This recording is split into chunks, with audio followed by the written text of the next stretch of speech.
The devil's advocates whisper in the hall, where justice wears a mask and truth begins to fall. Every thread they pull, every lie they weave, in the courtroom's dance, who's left to believe?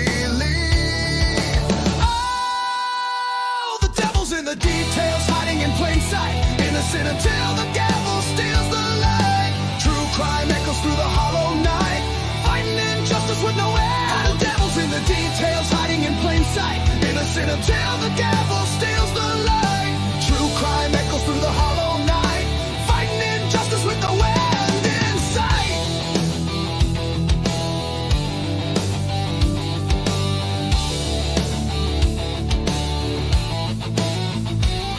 A photograph fades where the truth once stood. Blurred lines between the bad and the good. The scales they tilt with every silver tongue, while the broken cry for a song unsung. Black robes sway like shadows on the wall.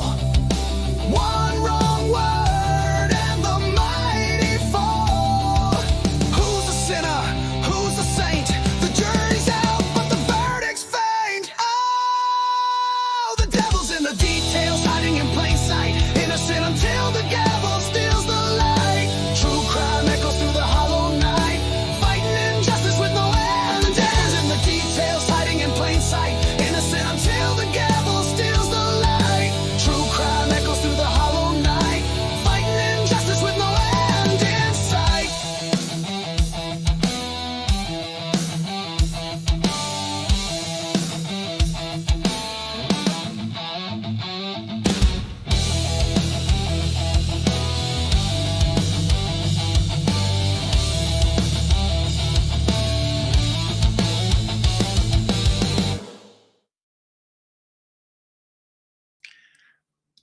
All right, everybody. I'm not even used to my own intro. I got a clusterfuck trying to fire it off, and then I got a cluster at the end. I will figure this out.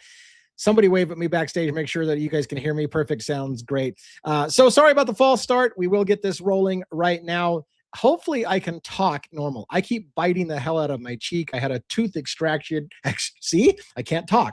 Had a tooth extracted on this side. I'm biting the living piss out of my cheek on a regular basis. So my face is starting to swell up.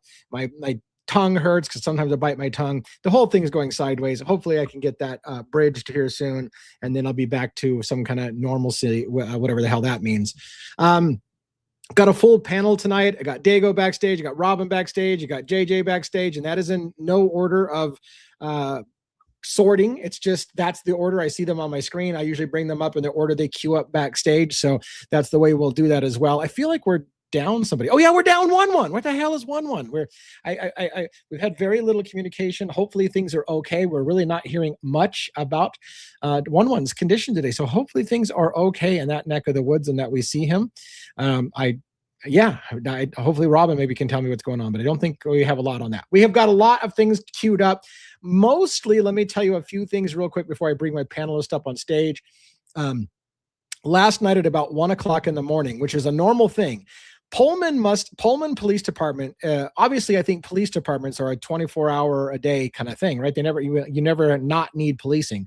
So the Pullman Police Department likes to send me messages, emails at about 1 or 2 o'clock in the morning. Last night at 1 o'clock in the morning, they dumped on me about 50 gigabytes of body-worn camera footage from police officers of the night that Brent Kopacka was shot and killed in Pullman, Washington, a month and a couple of days after the Idaho 4 murders. So needless to say, it was a discipline to not start diving into hundreds of hours, who knows how much is there, of body-worn camera footage, because I don't even know, how to sort that much data. This is kind of like along the lines of what Ann Taylor said of literally we've been given terabytes and terabytes and terabytes of data that is like the size of the Library of Congress. We couldn't possibly process all this. That's kind of like what it was on this. And that's okay. That's what I asked for and what I got. Let me tell you another thing that's kind of cool about Pullman, however. You know what Pullman didn't ask me for? In excess of $20,000 to fulfill my request. I got it for free. I got charged nothing for 50 gigabytes of video body-worn camera footages from police officers for nothing. I think I've paid Pullman now a total of $4 for some photocopying fees on some documents that they're still preparing for me. So is that a difference? Is that going to hold true all the way? Are we going to not have to pay anything, next to nothing, for Washington state records and pay thousands and thousands of dollars for Idaho records? Well, ChatGPT tells us that that may be the case. That's the way Idaho rolls. Washington state tends to be very giving of public records when you request it. Idaho tends to fight people. Surprise, surprise. Could it be why the murder happened there? Because they don't fucking talk to anybody about anything? I don't know. We'll see. Idaho is sending out stuff, right? They're just charging people $900 to see 1 hour of video. And I just got hours and hours and hours of videos for free. So take that for what it's worth. Let's bring the panelists up, and then we'll get into some of the details that we've got going on, some announcements for later on in the week, which is exciting, and all those good things. So Dago first, cameras off, microphones muted, but hopefully he's there because I'm going to bring him in the order that they're queued up backstage. Dago, what's going on? Forget about it. How are you tonight? Good to see you guys. Thank you for having me again, and thank you all for being here this evening. How are you? It's always awesome to have you here. Excited as usual. I didn't hear from you much today, and I was kind of a little bit worried, like, oh shit, we're not going to get Dago tonight. But I think you're pretty committed. Whether just because I don't hear from you doesn't mean you're not going to be first queued up backstage. So that's very, very cool. Here, I try to be as prompt as I can be. I just had a crazy day today. Like I said, I went live with Typically Unique at noon. Then I did my show, and in the very end of my show, I had a little bit of a thing happen, and it's dealt with, and I'm here. So, well, hey, I'm glad that you are here. And my days have been insane. I did have a user say to me just recently, "Holy crap, dude! I hope you take this with the right way." But you are putting out a shit ton of content. I don't know how you're doing it. And I'm like, yeah, I am kind of putting out a lot of content. I got a lot of long form videos and stuff like that. I do the same. I get it. I hit 2 million views today, sir. 2 million. Oh. Nice. We just hit our 1 million view anniversary just a little bit ago. So congratulations on 2 million. That's amazing. Thank you, and thank you. I was in the middle of having a little bit of a meeting with the mods, and I was like, holy shit, we just hit 2 million views. Boom. That's awesome. That's so cool. Congratulations. That's great. You're well deserved too. You're great show. Let's bring Robin up here as well. Robin, how are you doing today? Hello, I'm doing well. How about you, gentlemen? Wow, your sound is crisp and sharp tonight. Like you just came on like full volume, and it's all beautiful. It's great. All right. Yeah, good deal. We're doing well. Now if we could just find out where the hell one's at, like he's just missing. Yeah, I messaged him, but he hasn't answered yet. So, but yeah, I don't know. Yeah, hopefully he'll be along here. Yeah, for sure. And maybe he's busy with work, maybe. I mean, he does have a full-time job. I know some people don't think he's really a cop, but he really is a cop, and he does have a full-time job, and he has a family, and he has children, and yeah, he's I don't know where he finds the time to do the shit that he does. So if he doesn't make it, you know what we're gonna do? We're gonna cut him a little fucking slack. Is what 100%. All right, let's bring Joe from State of the Deep up here. Joe from State of the Deep, how you doing tonight? What's up, everybody? What's up, Joe? Joe. Casual Tuesday night. Good to see you guys. What's up, Den? I'm in a little bit of pain. I threw my lower back out today, and I'm hurting. Are you visiting my mom or what? Sorry, it's self-deprecating. It's usually like, dude, I threw my back out visiting your mom. Well done. Well done. That was a good one. Yeah. I'm just going to roll with the red face tonight. I'm not going to mess with my light. Fair enough. Just going full devil's advocates. It's just a good tan. You got a good tan, Joe. I'm just going with it. It's all good. It's thematic, so it's all good. Maybe I should. So we got the full panels. I want to let people know real quick before we start diving in, because I feel like we're going to spend some time tonight on Idaho 4. I know it's a real freaking shocker, and we're going to spend some time with Brent Kopacka. We're going to spend some time on that, and I've got about 20 minutes now. I don't know that we're going to show it all, but I got about 20 minutes of little clips spliced up that I'd like to play a clip and then talk about it, play a clip, talk about it. It's about 20 minutes of clips taken from a 40-minute. So about, it seems like half of this thing I had comments about. You know me, I have comments about every freaking little thing, but I want to run some things by you live on air without you guys knowing where I'm going with it all. and see what you guys think. In addition, I want to tease real quick before we get too far into this. Make sure, by the way, that you like, subscribe, and follow the channel, because what I'm going to tell you is the kind of stuff you do not want to miss. Don't miss the opportunity to hit subscribe right now, because what we're going to have on Thursday night is Ali Benevento, a criminal defense attorney of, I think, over 20 years, a criminal defense attorney in South Carolina. Beautiful woman, super, super smart. And she literally is going to be on live TV, on Court TV, the first hour of our show. And then she's going to get off of live TV with Court TV and Vinnie Politan on that show and come over to our show right after being on TV. She figures, hey, why not? I'm already going to be in TV mode. I'm going to be dressed up for TV. I'll just come right over from Court TV to our show. So we're going to have Ali on the show Thursday night. It's a special treat. And so I want to make sure my panelists know to be here, because for the first time, I'm going to try to invite Ali to come on with the panelist and let our panelist interact with Ali and ask her some questions. Usually it's just me and Ali, or Ali and I, however the grammar works out on that. It's usually just the two of us, but I thought I'd like to get her to be introduced to our panelist. And I think it might be better in the long run for Ali's very, very busy schedule. She's got court cases that she obviously is working, and she's also on TV all the time. So with all those things, I think we're just going to try to get Ali to drop in from time to time on our shows when she can. So if she can get used to our panelist and whatever, then when she has some free time, maybe on a Thursday night or when she's on with Court TV, she'll just make a routine of coming by and staying a few minutes with us. So cross your fingers that we see a lot more of Ali Benevento. She's a great addition to the show. We're going to talk to her, by the way, about Brian Koberger's Idaho 4 situation, and we're going to talk to her about Luigi Mangione in particular. So those are the two topics we're going to talk to her about. She does not have as much of a time to keep up on the cases as she used to, so I'm not even 100% sure how much she's kept up on the Idaho 4 case since Brian Koberger pled guilty in that case. So we'll see. We're not going to blindside her with questions. We're just going to ask her general questions about things like appeals and defense and things like that she can just generally talk about in general terms. Ali Benevento, by the way, is a person who thought that the Brian Koberger story didn't make any sense. So if you're wondering where she lies on that, she thinks it doesn't make any sense. She does believe in the presumption of innocence until proven guilty. She does question the official narrative really, really hard. She's damn near a conspiracy theorist. In fact, Ali tells me a lot of times, she goes, I love a good conspiracy. So she's among friends in our channel. All right. So what I want to do is I want to introduce, well, first of all, let me ask before I get on to the Brent Kopacka footage that I've got, which actually is not Brent Kopacka footage.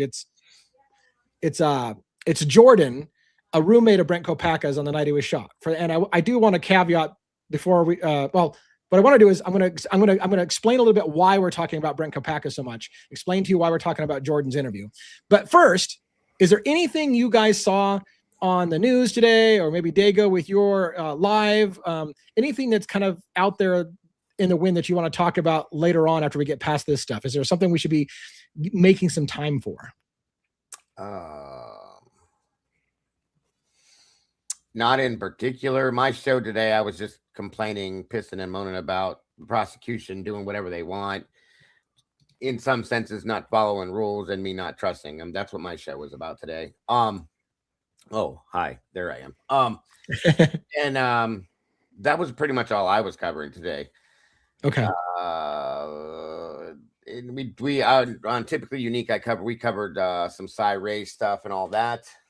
That's truly about it, though. That's about it. Cy Ray stuff is very interesting. Did you have any new kind of stuff about Cy Ray, or just general thoughts about it? It was just the generalization of all of that, and what was what, like Kim was just bringing up what happened with the affidavit that he put out, why we went into that kind of a conversation. It was really interesting.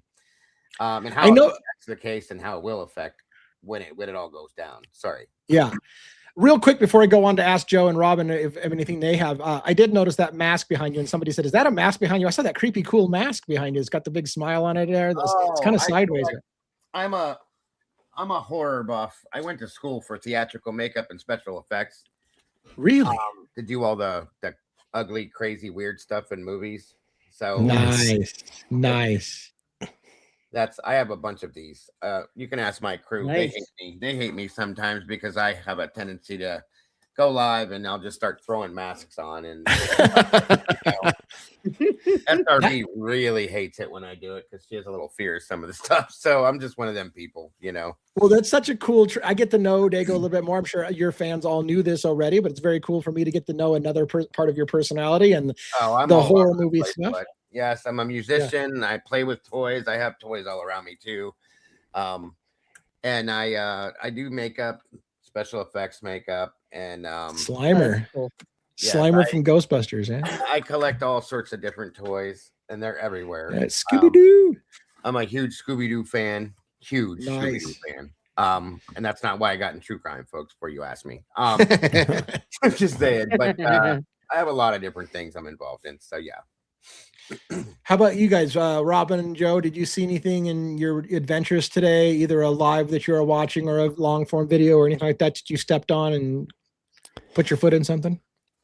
Not Go ahead, I Robin. didn't today, but I do just real quick want to say hello to the Blue Crew and all the meatballs from over on Dago's channel. You guys love it when I'm seeing you guys in the chat right now saying hi to you and stuff. So always great to have you guys over here.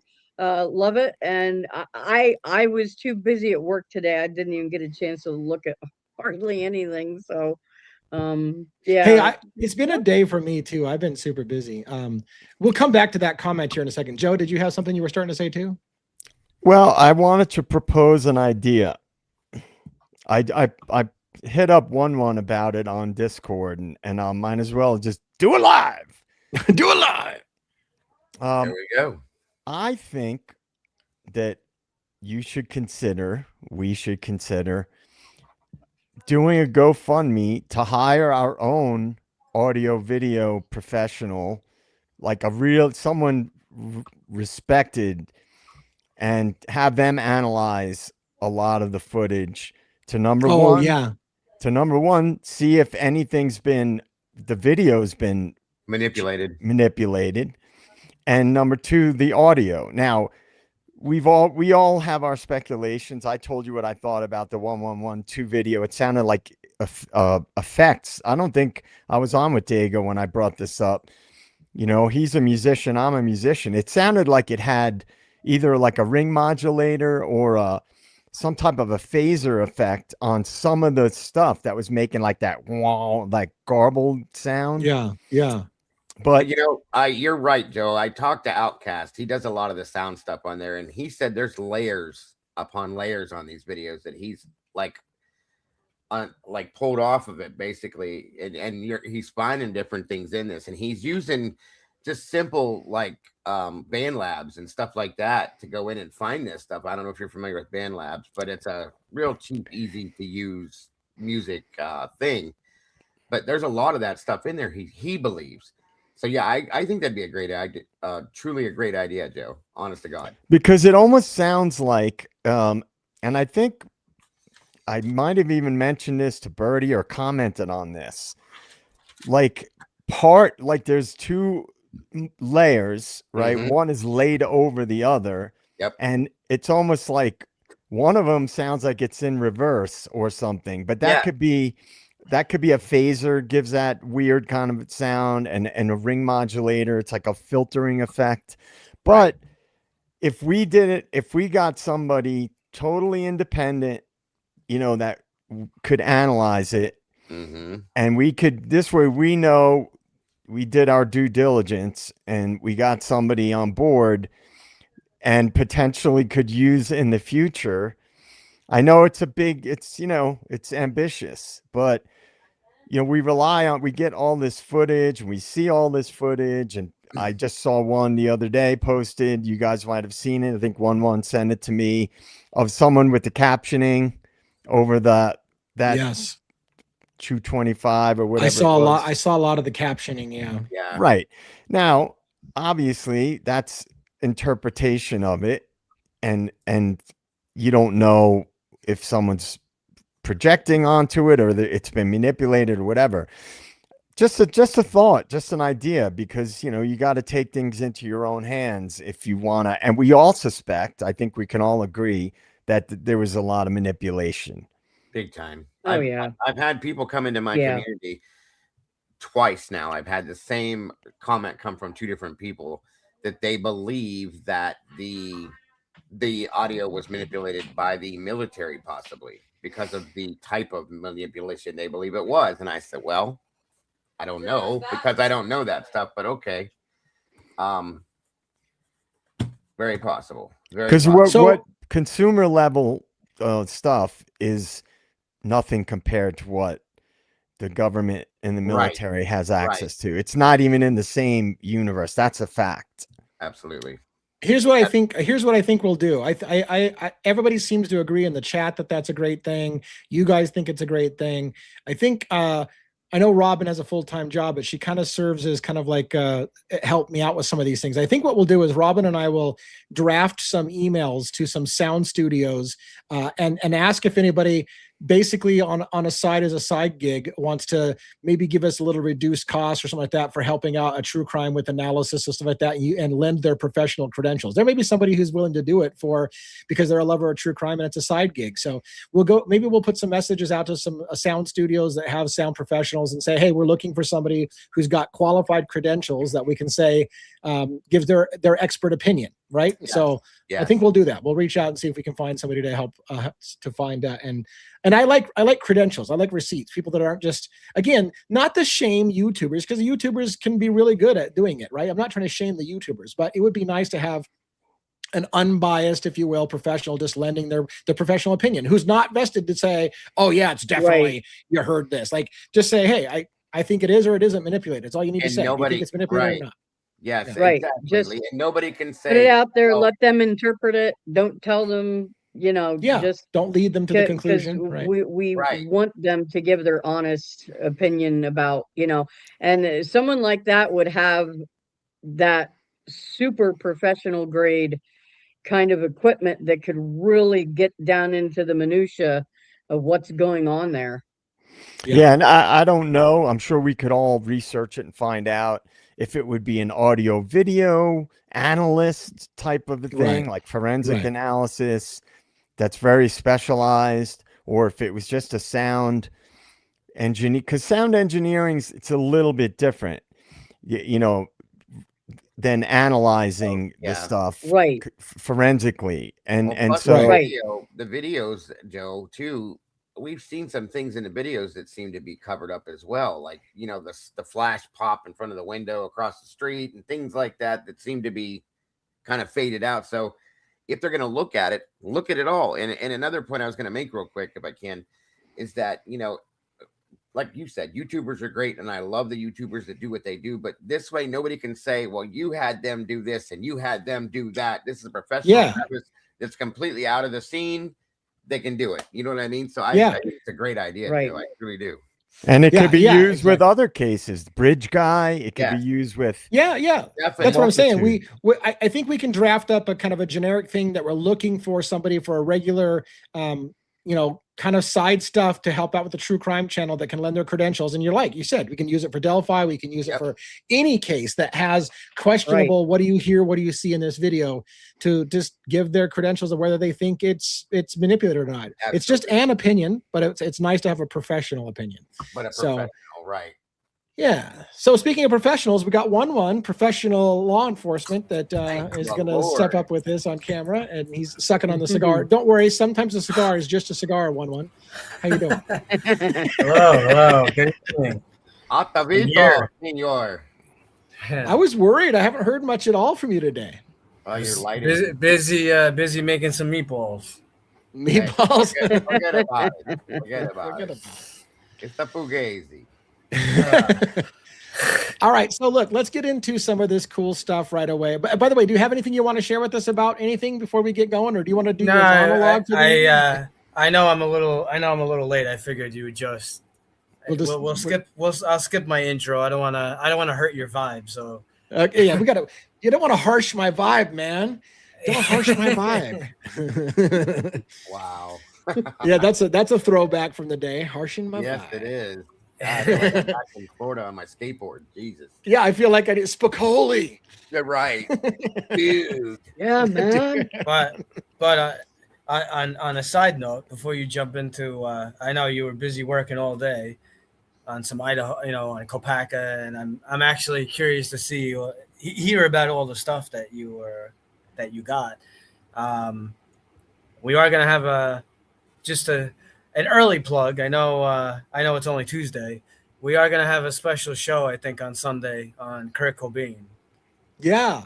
And I got I kind of got a weird thread to pull on it that you do. Would be right up. I don't know if JJ has seen anything about it. Just it's kind of like a whole MK Ultra kind of thing. So it'll be interesting. Just as a side note. You threw me for a loop on that one. I'll tell you right now. I was not prepared for that. It's funny because bring it on, 1-1. Yeah, it's funny because I have interest in that topic, but I have no time for another case, and I realize that's an old case, but I love that you guys are doing that because in particular, I was telling, 1-1 and Robin about this behind the scenes. I'm like, my concern is that if you guys are going off on completely different research, you're like, what if it's a case you're not even following? I'm like, that's not a bad idea. If you kind of cover something that I'm not following that way, it's not like I feel like I'm getting left behind in my own cases because I don't want to feel like I'm behind in my own cases. So, yeah. It's interesting. I did it a month ago, and I really fell into that one head first, guys. And when we talked a little bit about it, so I told him I'm down if you guys are. So, hey. Yeah, that'll be good. I'm Very down. Cool. All right, let's talk about sex, baby. Let's talk about. Anyways, no, let's talk about. Bye-bye. Are you leaving? We just got to the good shit. Yeah. Anyways. No, let's talk about Brent Kopaka. And again, so I put in a public records request with many entities. I've got all kinds of letters. Those who have watched the show for a while know that we have a GoFundMe account that we're funding all kinds of FOIA requests. By the way, I got an email today. Oh, there's so much going on, guys. There's so much. I got a response from a FOIA officer from the federal government saying, hey, we have found all your records that you've requested for Brent Kopaka and Brett Payne, and we're assimilating that for you, just letting you know it's going to take a little bit of time, but we're working on it. That was exciting. So they've acknowledged that they're working on that. To my surprise, last night, I got 50 gigabytes of raw police footage, body-worn cameras of the night that Brent Kopaka was shot. And I was like, oh my God, I'm going to be here for forever. There's so many videos, right? There's so many videos to go through. So what I did is I watched one. I couldn't help myself. I just took the very first one, which happened to be an interview with one of Brent Kopaka's roommates, Jordan. I think his last name wasn't said in the video. It is on a piece of paper. Robin knows the last name. Dago knows the last name. I don't know that's a secret. So if you guys want to share the name, go ahead. It's Baker. Okay. So I tell you this. I'm gonna give you some clips from this video of this interview because when I watched it, I thought to myself, I'm a long-winded bastard and I have something to say about fucking everything. Okay. And so 40-minute video. I did like an hour and a half, 2-hour live for members only.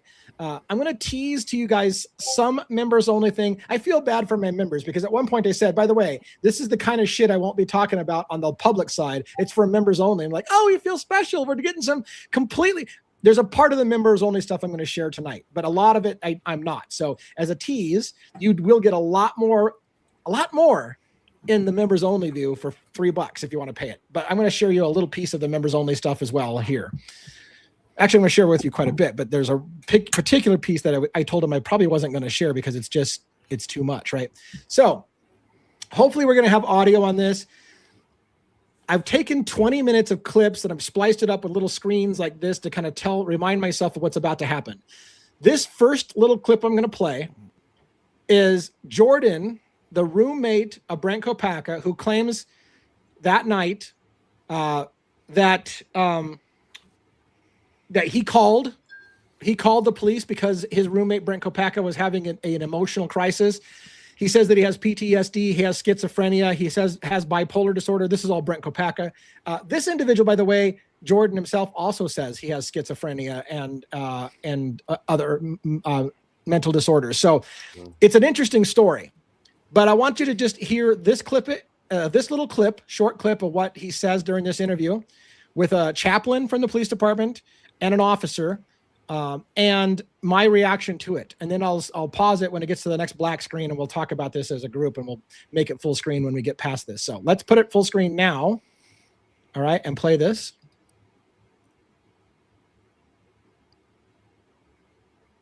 I feel like he died in vain because I think the public think he was a massive sociopath. But I think if the news could do something on him to say that he was a good person, but he wasn't this psycho killer. Unfortunately, I don't know. I mean, he also used to drink alcohol, so I didn't know if. I got lots of comments. I mean, I was trying to figure out where to stop because I don't want to stop for every 2 seconds, but I got lots of comments in just that little short period of time he talked about. One, Jordan says that the public thinks he's a psycho killer. That's interesting. Again, Moscow Police Department got tips that Brent Kopacka may have been the one that did the murders. And this guy, his supposed roommate who says, I know him really well, says the public thinks he's a psycho killer. Well, why do you think he's a psycho killer? Again, nobody was killed in this standoff. So what killings are we talking about? And later on, he'll talk about how they're going to think, yeah, we got the killer. What killer? What killing is he talking about that the public thinks Brent Kopacka did? So my mind has to ask, how many people thought Brent Kopacka was the killer of the 1122 King Road residents? All right. So what do you guys think? He actually, let me clarify what he said. He actually said, the public thinks he's a sociopath, and then he says, but he's not a psycho killer. So I kind of worded it a little incorrectly when I said, he said the public thinks he's a psycho killer. What he actually said was the public thinks he's a sociopath, and they're gonna think he's a psycho killer. It's a slight nuance, but I believe in trying to get it correct. But yeah, what do you guys think? Jordan literally is saying the public has the perception that Brent Kopacka is a sociopath or a psycho killer. Well, who did he kill? He's referring to the Idaho murders, obviously. Yeah. Well, I think what I would say to that, I mean, I think there's enough evidence, stuff that I saw. I think Kopacka was involved in some, whether I don't know if he was high on the chain as a drug dealer. I do think he was involved with the drugs, and he obviously was. We know his training from the military. So I wouldn't say he's a psycho killer, but he's trained, and with some people, some people will say that there's a price for anything. Some people have a price for anything. We don't really know enough about him. I don't want to say definitively. Oh yeah, we know this for sure. But if he was high, if he was definitely involved in that with the drugs and whatever, the skills that he had, it definitely seems like some of the injuries were definitely done by a professional. Is Kopacka the only person in Idaho that could be trained in a knife? Obviously not. But, most of what we've seen are different people, suspects that have hunting experience. And as brought out many times, I know JJ talked about it, there's a big difference in having hunting skills and actually being trained to disable or take someone down quickly with a knife. Right. It's a very, very different thing. Two different animals. So two real quick things. Somebody said, who's Jordan? I thought I clarified it to start, but let me make sure I do. Jordan, who's being interviewed by the police officers, was a roommate of Brent Kopacka's and was one of the ones that called the police and said, my roommate, Brent Kopacka, is having an emotional issue and is threatening to kill us, his roommates. They came and they had a standoff with Brent Kopacka that started on the night of the 14th and ended at about 4 o'clock in the morning on the 15th when SWAT shot and killed Brent Kopacka in a standoff. He allegedly was firing back at the officers. That part is a little sketchy because there's rumors that there was no gunshots fired, but multiple times they talk about how he was shooting at people and that the officers shot him in response. Dago was shaking his head. He's got some thoughts about that already. What do you got? What do you got? No. I'm sorry, but I do not believe that took place. First off, we have a huge discussion on this. I'm telling you, I do not believe that there was any bullet holes there. after the fact that he was shooting. They didn't clear the building. If you have somebody shooting into the walls in the building, you'd have cleared that building completely, and they didn't do it. I'm sorry. Yeah. I'm sorry. It's not. It That doesn't is true. matter. Yes. In one, you've experienced. They'd have to. Yeah, you're right. You're right. They'd have to. I've seen this. I've been outside of buildings on standby going through things like this, and they didn't do it. So I'm sorry. I just don't believe it. I'm sorry. I don't. So Dago, I got to ask the $1 million question. I mean, I'm not saying you're wrong, because I think many people have said there was no shots fired that night, and they've questioned the whole narrative in the first place. But both of these individuals, Jordan and the officer, seem to agree that there were shots fired. The officer says at one point, fortunately, nobody else got hurt other than, him. So he's kind of acknowledging that shots were fired, but maybe Brent didn't hit anybody. Like, are they all just? I mean, what is the answer to that? Who heard him, Lee? Who heard the shots? I don't know anybody that heard the shots. Nobody heard the shots, Lee. Nobody heard shots fired. Nobody heard none of it. None of that stuff. And nobody heard it. And like I said, the building was not evacuated in a sense that you would do that. Like there was like 3 people that were moved, and it was dumb. And we should get the actual radio call too. I got him. But that should be info. But that info would be the radio dispatcher. That's something that would be put out immediately. She would say that there's confirmed. Because there's a difference. Just so you guys know, not that obviously people call all the time, just saying, "Oh, it sounded like a gunshot," or "I think I heard a gunshot." There's a difference in someone calling 911 and when you have an officer on scene or EMS, a first responder on scene dealing with the radio dispatcher and says there is shots fired. This radio dispatcher would put that out immediately, because all of the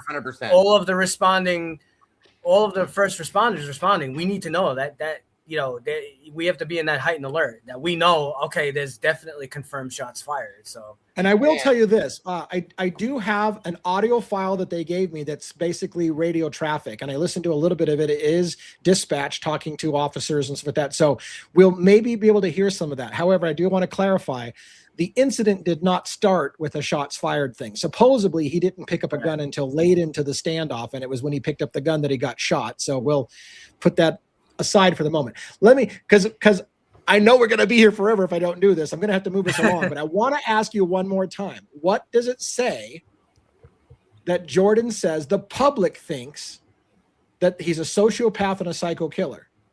Does that mean it was out there in the public wind that people thought that there was a number of people who thought that Brent Kopacka could have been involved with the killings in Moscow? In my opinion, I think that's Jordan Baker trying to set a narrative is what I think he's doing. Yeah. That's my opinion. Yeah. I would agree with that. All right, let's continue. That's what he's doing. Let's continue with another clip.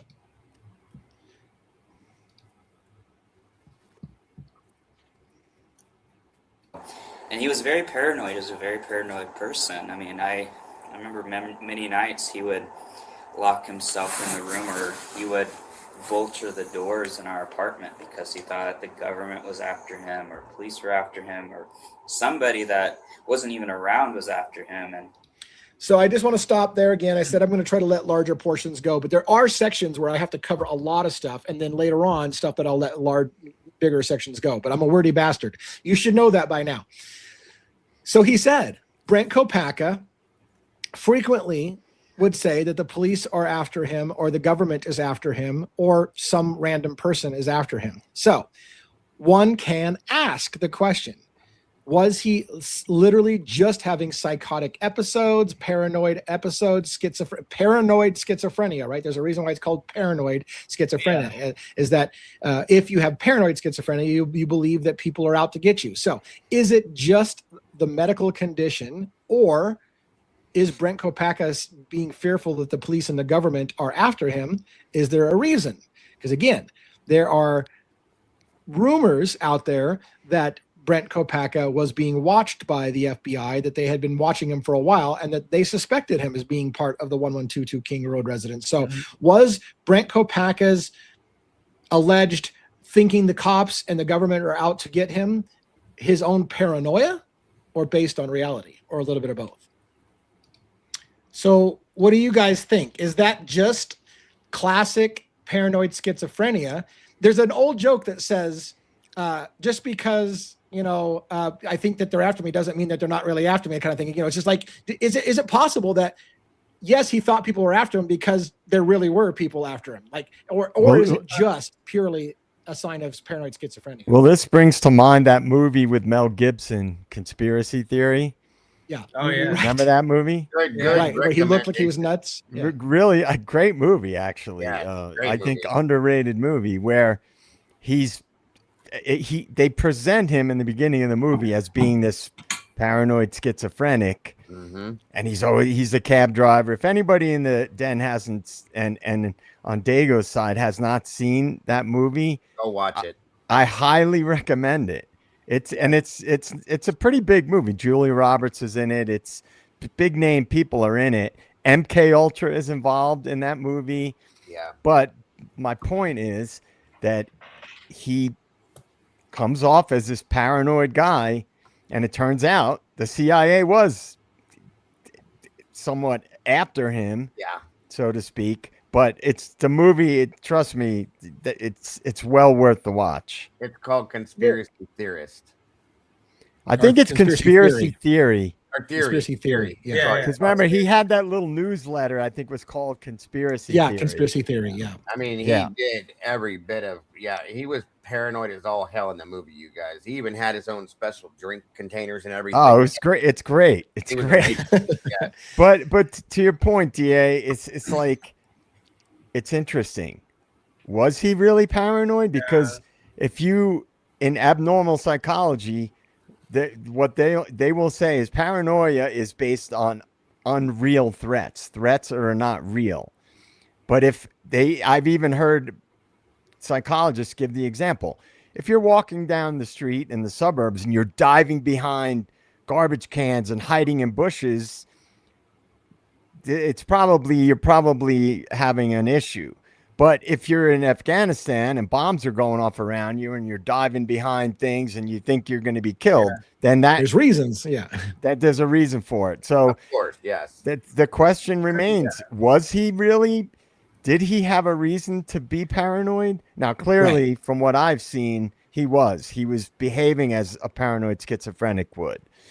But could it be that alone, or could it be a combination of things? And to go with that too, I just want to add something. Somebody that is a paranoid conspiracist, or conspiracy theorist. Sorry, I don't know what I just said there. I read an article one time about that those people can be created by people that are, I don't know how to even say this the way it was written. People that are going through the paranoia have been created in some circumstances by the people that they're being watched by. Okay. Makes them go paranoid. Yeah, it makes you go crazy in a sense, per se. But also, we do know that Brent went through a situation that he was the only one that made it out of, and it was some serious stuff to his head. Okay. So that can create a situation as well, you guys. Truly, the medical emergency he went through, that's what I was trying to say, that caused some issues to him. Very, very, very possibly could have created this situation on top of with that, is all I was going to say. I saw Robin had smoke coming out of her head at a minute there. So I know you got something that you want to say, Robin. Well, the thing is, how long had he been acting like this? Like, did it just start like get really bad right after the murders? Was he already acting like this beforehand? I mean, do we know exactly what his behavior was like leading up to versus right after the murders? That's a good point. There were some episodes, from my understanding, slight episodes before, but SRB made a statement in the chat that I wholeheartedly agree with, about thinking that Jordan made this worse. I truly believe this is what happened.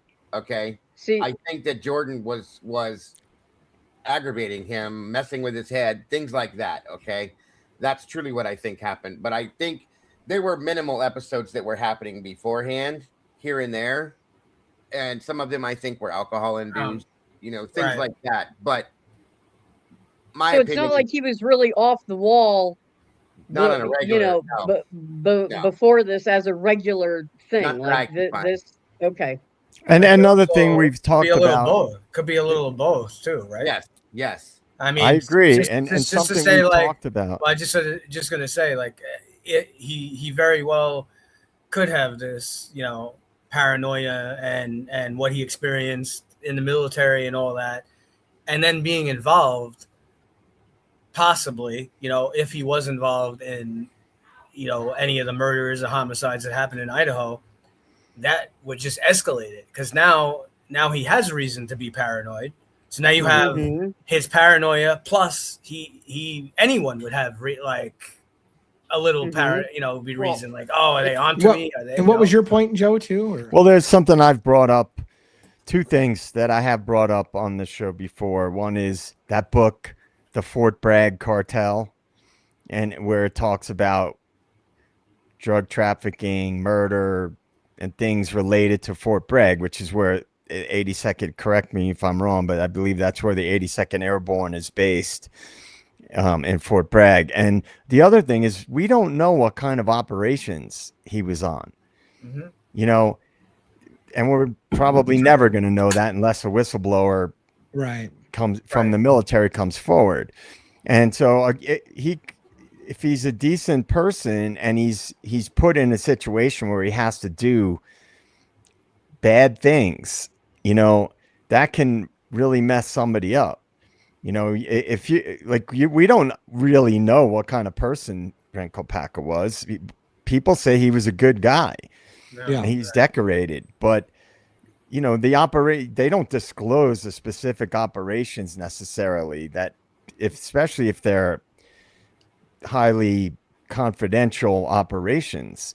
So there's a lot of aspects, and again, I'm not going to put the tinfoil hat on, but I'm just saying I can never get it out of my head that there's a quadruple homicide in this town where nothing ever happens, and then a month later, this decorated veteran a couple of miles away is killed in a standoff. It's just that one thing. I don't know what it means. I don't know if we'll ever find out what it means, but I can't get past that. And there's no body camera footage, right?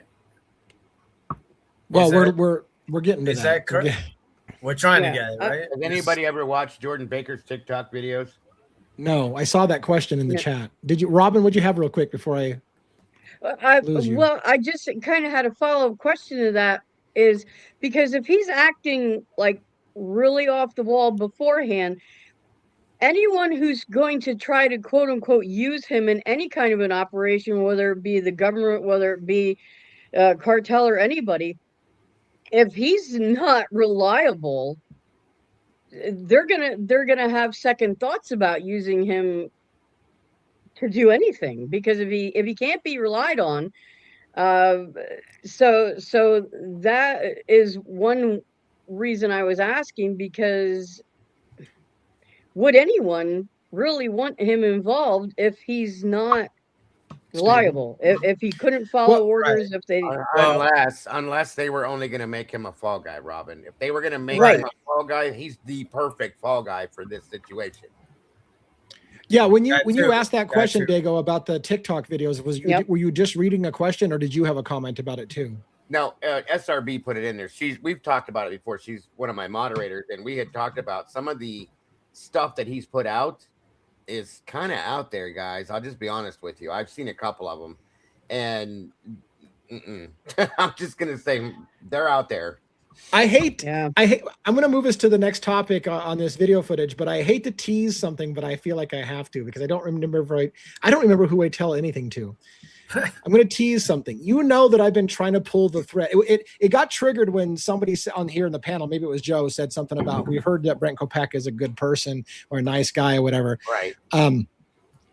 I heard a story, and I'm going to tease it. I'm not going to tell the story entirely, but I've been trying to tell you that I feel like Kopacka and Koberger knew each other from Pennsylvania. I have had an individual reach out to me that says she and her husband lived next door to Brent Kopacka in Pennsylvania, and they're going to prove it to me. They're trying to get the receipts to prove it. She claims her husband was good friends with Kopacka. They did a lot of things together, and there's an interesting story that I would share when I get the receipts. But I'm trying to get the receipts 100% before I go with it. But I do have somebody, just letting you know, I have somebody who is telling me we lived next to Brent Kopacka. So is it true? I don't know. I don't have the receipts yet. I'm trying to get the receipts. Or actually, I said, look, I need an address. I need something I can verify. They've given me enough that I'm like super fucking intrigued. Sure. But it goes to that question Joe said of how good of a guy he was. Because one of the stories that I heard, I question that a little bit. But we'll wait until I get the receipts on that. All right, let's continue on. All right.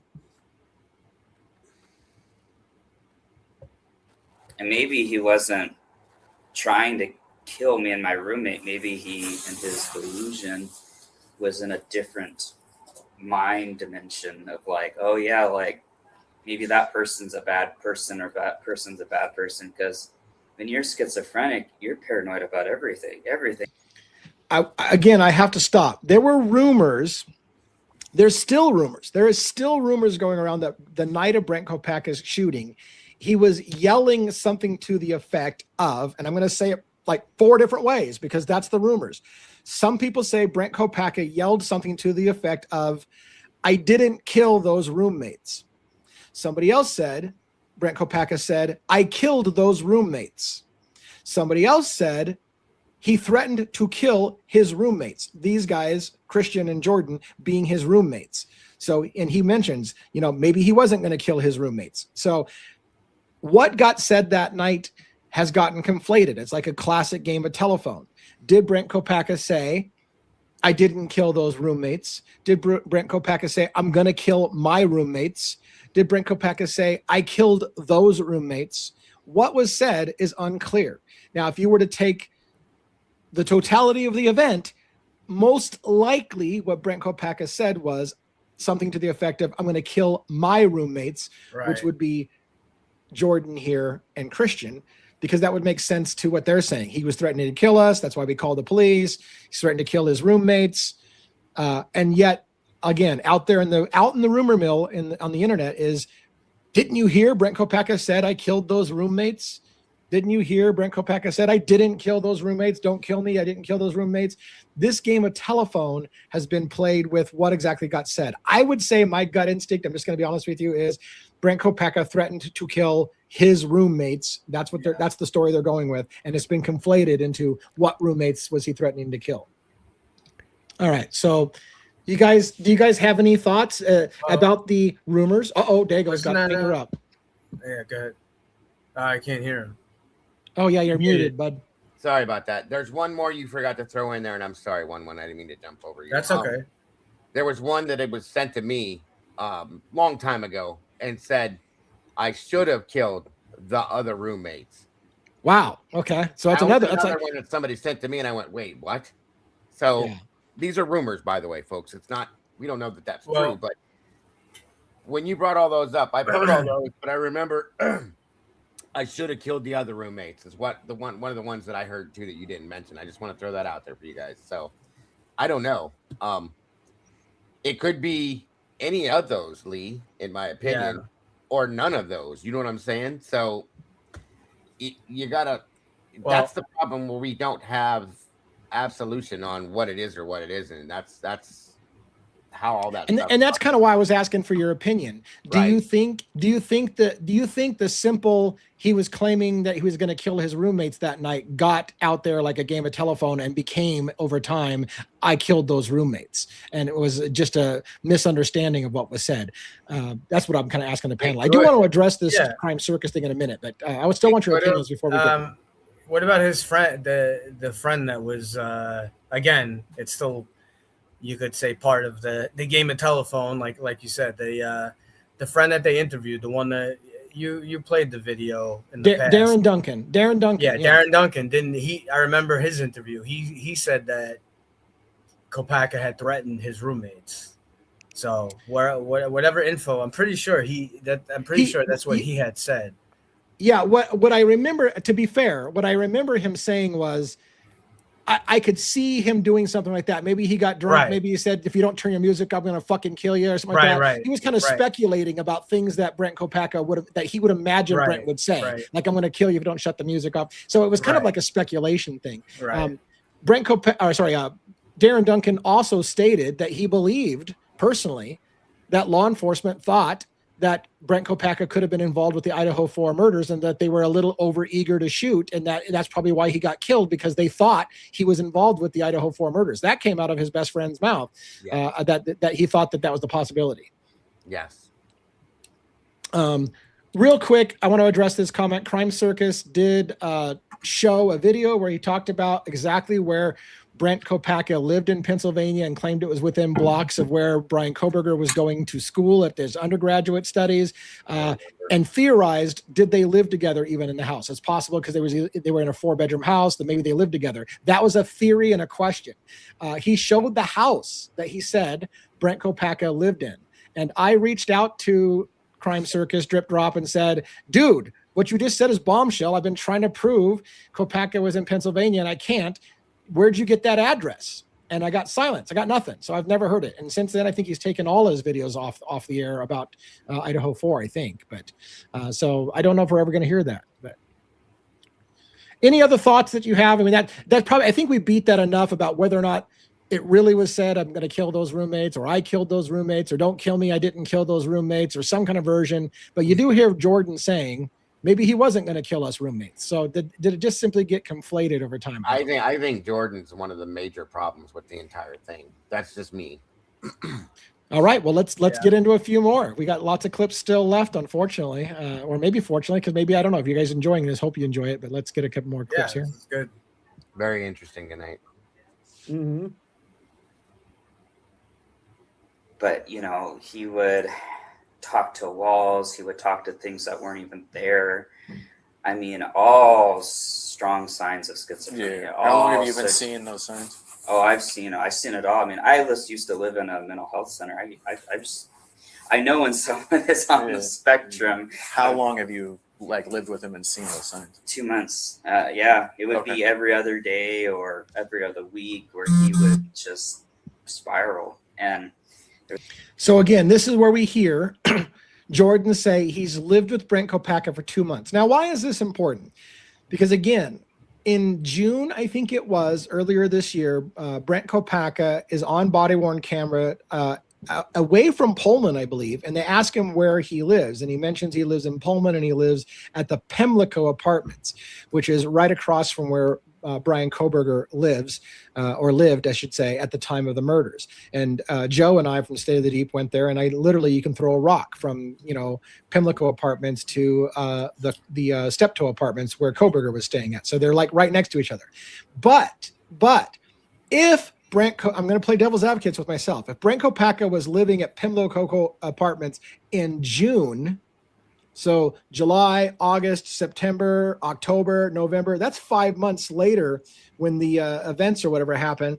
And this guy's been living with Brent Kopacka for just a couple of months. So did Brent Kopacka move from Pimlico Apartments near Brian Kohberger to this new place on the other side of town at the Coffee House Apartments? Now, again, the counter to that is the Coffee House Apartments where the shooting happens had no furniture. There's no furniture. Even this guy will tell you during his interview that his stuff is all on the floor. Brent Kopacka's stuff was all on the floor. There's no beds. There's no furniture. These guys have an empty apartment. And so this guy talks about having his stuff on the floor. You're going to find my medication on the floor. Brent Kopacka's stuff was all on the floor. So why are these guys living in the Coffee House Apartments with no furniture whatsoever? Things that make you go, what's really going on? So what do you guys think about that? The lack of furniture in this place? Were they really living there? Was it a temporary crash pad? Did they have other places? And this was just what about that no furniture and all their shit's on the floor? Well, when did we find out there was no furniture? Was that immediately after, or when they did the whole standoff thing? Yeah, the body worn camera footage of that night when it was released. You don't know how long, but when it was released, you could see them open the door, and there's no couch, there's no TV, there's no nothing in any of it's like it's completely empty. And then Darren Duncan said on an interview, it was weird when we went to go to the place after they shot and killed him. He had no furniture in his room. He had no bed. He had no dresser. He had nothing. All he had was an open safe with a few of his discharge papers and some electronics. And his phone was on the counter, factory wiped. But he had no furniture, no bed, and so he thought, his best friend thought it was super weird. There was no furniture, and you can see it on camera. There's no furniture. And why does this guy say my pills are gonna be on the floor? Because all their shit's on the floor. There's no furniture. Yeah, it's very weird, man. Makes no sense. Yeah. It looks like it was set up in that like stage, right? In my opinion. Yeah, I've said that, Dago. I've said like if it was some kind of burn put out on Kopacka because he was involved in something that they didn't want to get out, and he was starting to go off the rails with maybe his behavior or if he had schizophrenia. That's a loose end. I know this sounds crazy, but crazier things have happened with people that have been involved with things that the government's connected to. Sure. I always go back to that movie with Tom Cruise, American Made. It's based on the book Dark Alliance, where the CIA was involved in drugs and gun running to fund black operations that they didn't want Congress to know about. Well, the guy, Barry Seal, the pilot, who Tom Cruise plays in the movie American Made, allegedly was killed by the Colombian cartel because he exposed them. But a lot of people think that he was taken out because he was working for the CIA and he was a loose end. Yeah, you can't know things and be left alone. I mean, truly, that's just facts. And that's kind of like I said, I feel like it's possible that maybe he was supposed to, okay, let me go into a rabbit hole real fast, and excuse this if you don't believe in this, okay? It's just a thought that I've had because I am very open-minded. If he was supposed to, we all believe, a lot of us believe that Brian Kohberger has been framed, okay? What if Brian wasn't the original fall guy or patsy or whatever you want to call it in the situation? What if Brent was, because of his past, because of his issues, we'll just say, because he would be a very good fall guy for this type of a situation, and somehow or another he catches wind of something, which is what the rumor was, that his girlfriend or somebody, his sister or something like that, I can't remember clearly, I'm sorry, said they're going to try to put this on you, and it goes to his head and he starts flipping out.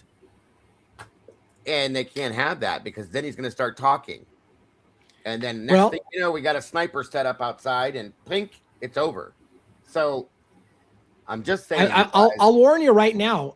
This video right here about the no furniture in this discussion is the precursor to me tonight on air falling down the rabbit hole and breaking both my fucking legs, because I've got some shit for you coming up. I got some shit that I'm going to unleash to you as a thought exercise about what happened in that apartment and why there was a lack of furniture. So it's coming. All right, here we go. Go here.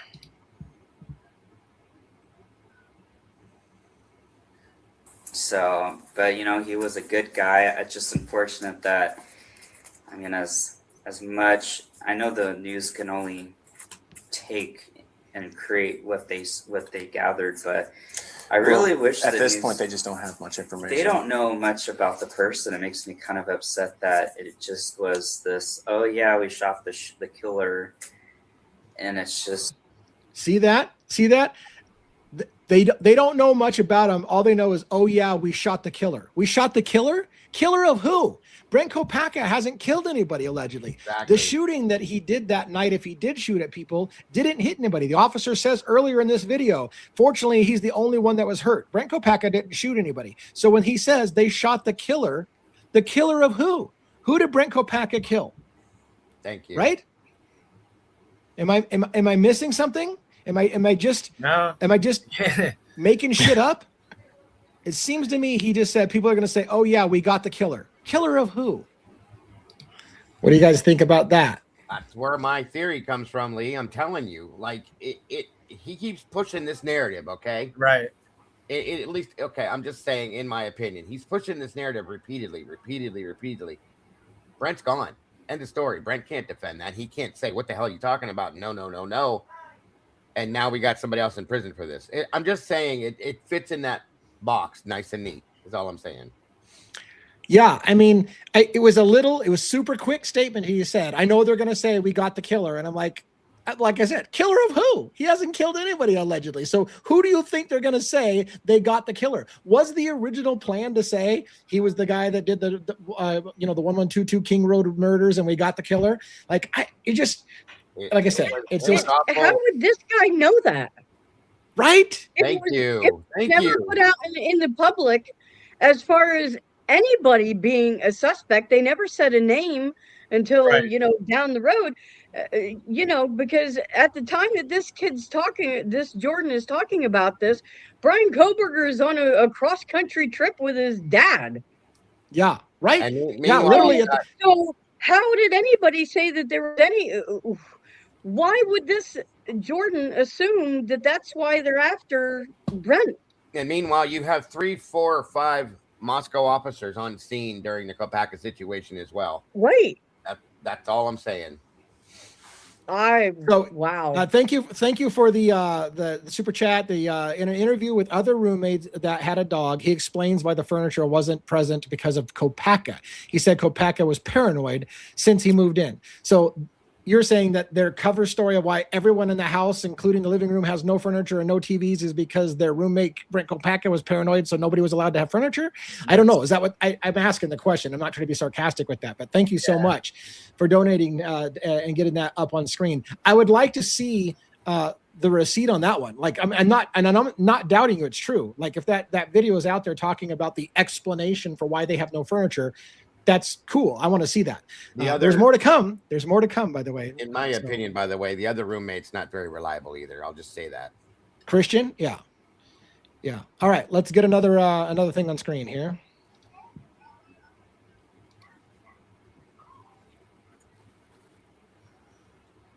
It was hard because sometimes he'd come home at 2 a.m, all happy, normal, and then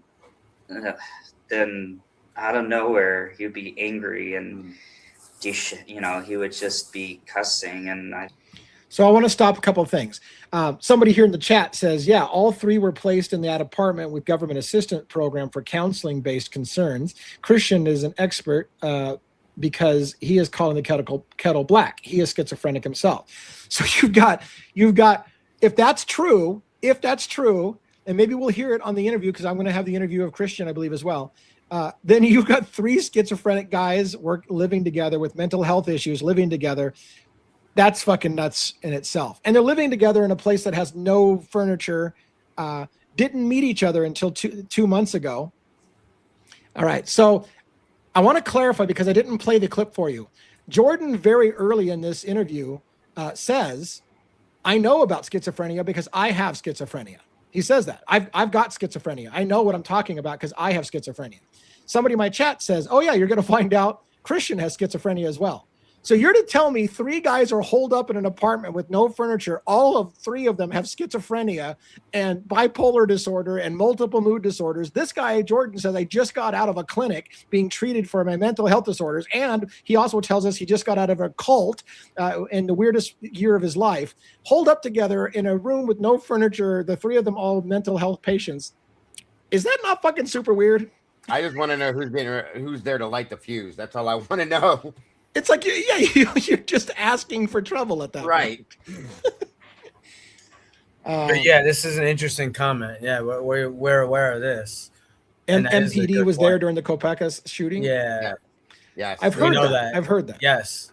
My understanding is that Chief Fry, Brett Payne, Blaker, and I think one other was maybe Gunderson was there during the situation. Right. And why would they be there, And of course I'll tell you why it would be. So here's my guess. It's my guess. They had a tip line. Moscow was flooded with tips about Brent Kopacka. They're trying to pretend to this day that nobody's fucking ever suspected Brent Kopacka and we're all a bunch of nutbags. Fucking somebody said AI right now is saying that Devil's Advocates is the creator of the Brent Kopacka theory. That's literally out there in the window. Awesome. Some AI is saying, well, this is a theory proposed by Devil's Advocates. I think Moscow Police Department thought Brent Kopacka was involved too. That would explain why Fry is there and why Payne is there and whatever, because Brent Kopacka might have been one of the lead suspects. And that's why the best friend said, I think they thought Brent Kopacka killed those kids in Idaho and they were too quick to shoot. All of that shit would add up if Moscow and Pullman and everyone suspected Brent Kopacka having an involvement in the 1122 King Road murder. Am I nuts? And don't forget, Chief Fry had a relationship with Kopacka previous to this. There was some kind of a past with issues with Kopacka that Chief Fry knew him personally from. So I know Kopacka had run-ins with law enforcement. I didn't know if I haven't specifically proven he had run-ins with Moscow, but I've got public records requests for Moscow saying, have you ever heard of the name Brent Kopacka? And does it ever show up in your records? I want the records that you got. And I know he has. I'll guarantee you Moscow has got plenty of tips on Brent Kopacka, but did they have run-ins with him in the law? So the question is, DA, why did they go out of their way and bend over backwards to steer away from the Kopacka narrative that would have made logical sense to anybody to at least question it? And they buried that story really, really quick. It's very suspicious that MPD was there. So that implies to me, to Dago's point, that there were connections between him and MPD in some way, shape, or form. And I said it from being there with you.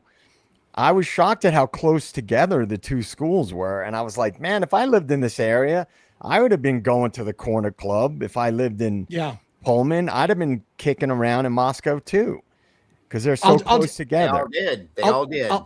I'll tell you the answer. I'll tell you the answer that I think. It's a crazy sounding conspiracy theory, but so I'll just tell you, it's a gut hunch.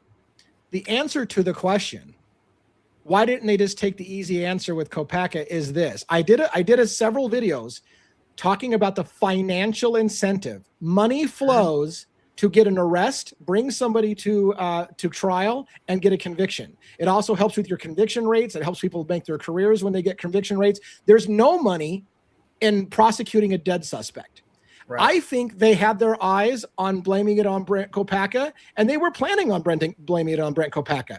But somebody fucked up and shot him. And then they were like, well, we need to move to a living suspect, because the funding for going after the guy will stop if the answer is simply, oh, it's this guy who's now dead, case over. So shifting it to a living suspect kept the money flowing. That's just a theory. And I've done a video talking about how it's kind of they're incentivized. Police departments and the whole system, the judicial system, is incentivized to go after living suspects, not dead suspects. As I teased, you don't get overtime pay to work a cold case on somebody who's dead. You get overtime pay to go after a living suspect and bring them to trial, and all the court costs that come in and all those bills rack up. And then the governor gives you $1 million to fight and find the killer, which happened in Idaho. $1 million was granted to them to go find the killer. If you've got a dead suspect, all that money goes away because it's over. So there's an incentive. So is it possible, to end my huge rant, is it possible Kopacka was going to be the fall guy, but some dumb bastard in Pullman shot and killed him? Moscow police is on the scene. They want an arrest of Kopacka to prove that he was the 1122 guy, and then somebody in Pullman shoots and kills him, and they're like, well, fuck, you just ruined our case. Well, I'm going to play devil's advocates with us now, with all of us, and this idea. Hypothetically, let's just say Kopacka was involved. Then the whole situation with Kaylee gets a little stickier. The whole theory of Dylan getting Kaylee back to the house gets a little sticky. It steers the whole overarching narrative in a completely different direction, because then you have to start asking, well, how is he connected to that house? And did the other roommates know who he was? And if so, were they, for that reason, because this is a guy that maybe was a threat to people, and maybe maybe he wasn't just, oops, we shot him. Maybe he was taken out for a reason because he knew things that shouldn't have gotten out. If he was just by chance involved in the crime, then it kind of chips away at some of the other questionable things, like, you know, Dylan and Kaylee being brought back to the house for that event, and some of the other suspicious behavior surrounding this case.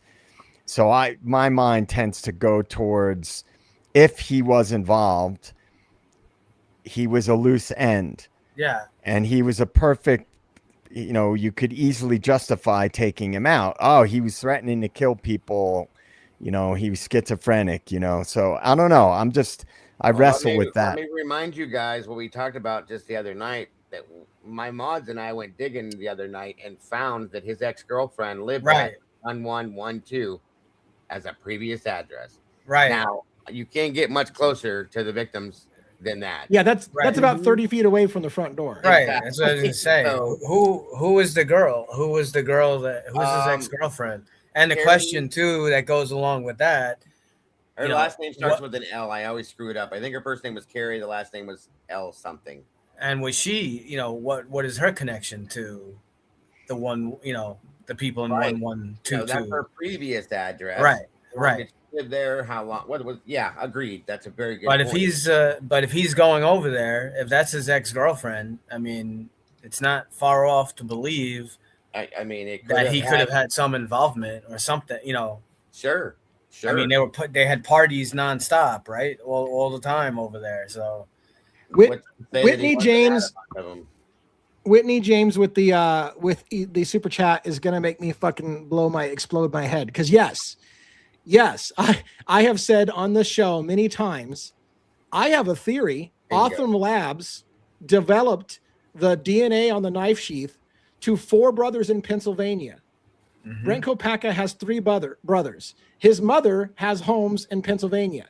Could it have been Otham Labs developed the DNA to Brent Kopacka and his brothers, his 3 brothers? They went to one of those brothers after Kopacka, I think was gone, but it might have been before, where they asked for them to give a voluntary sample of their DNA, and then one of the brothers told them to go fuck themselves. Now, we don't know which brother it was, but was it the Kopacka family? There was yes. I think Kopacka very much could have been the DNA on the knife sheath. And guess what?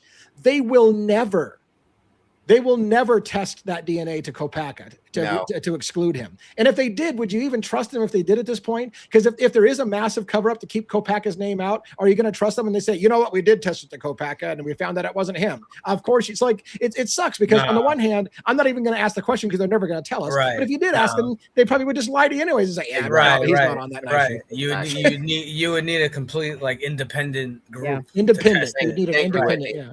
Mm-hmm. And the biggest thing to me, I think that I feel the most strongly about in this whole situation, which in my opinion explains a lot of the other things, is that he's a decorated, highly decorated vet, right? And he fought in a very high profile, controversial war.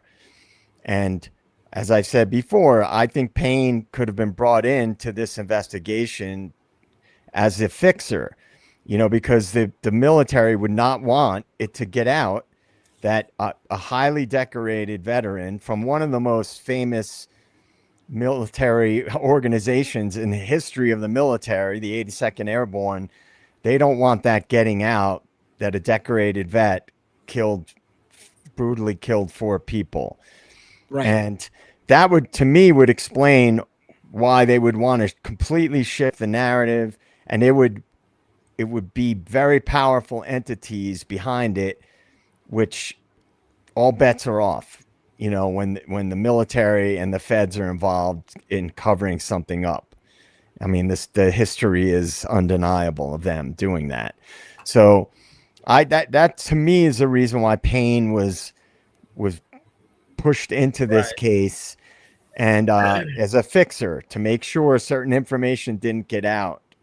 And that information could be very damning for the military, especially with all the controversy about CTE and PTSD with veterans.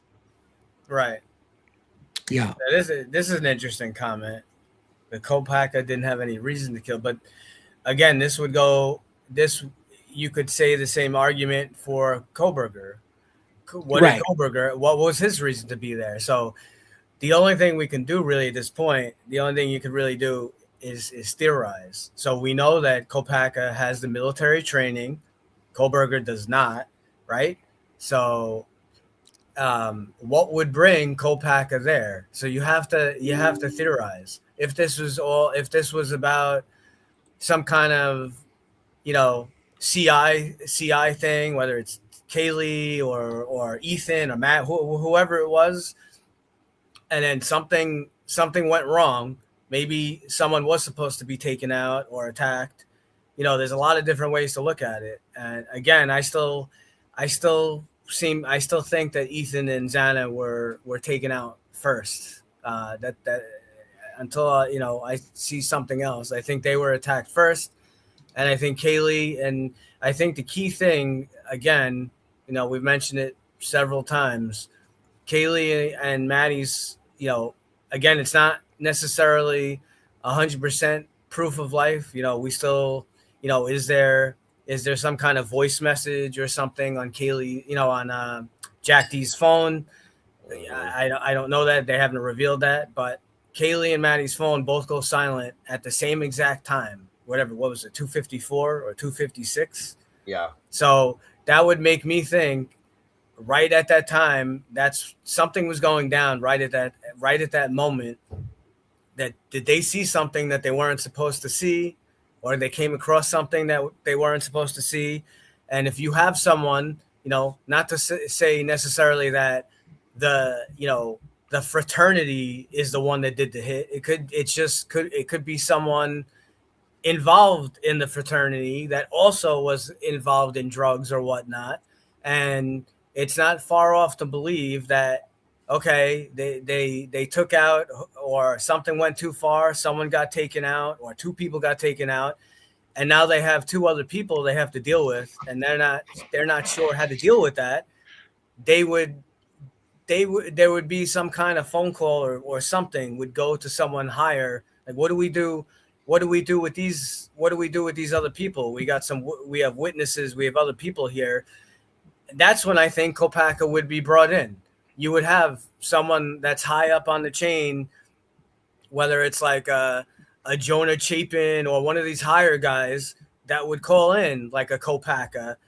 I need you to take this out. I need you to take action. And then it's not far off to believe, even though, we have the proof now that the, MPD had a contract with the college that they're assigning officers to the fraternity, sororities, and all that. Could there be an officer or two that were compromised that are also, involved in some kind of drugs or something like that, and they also would be called in to be involved in this situation? And yeah, and there you go. You have a whole big, cover up.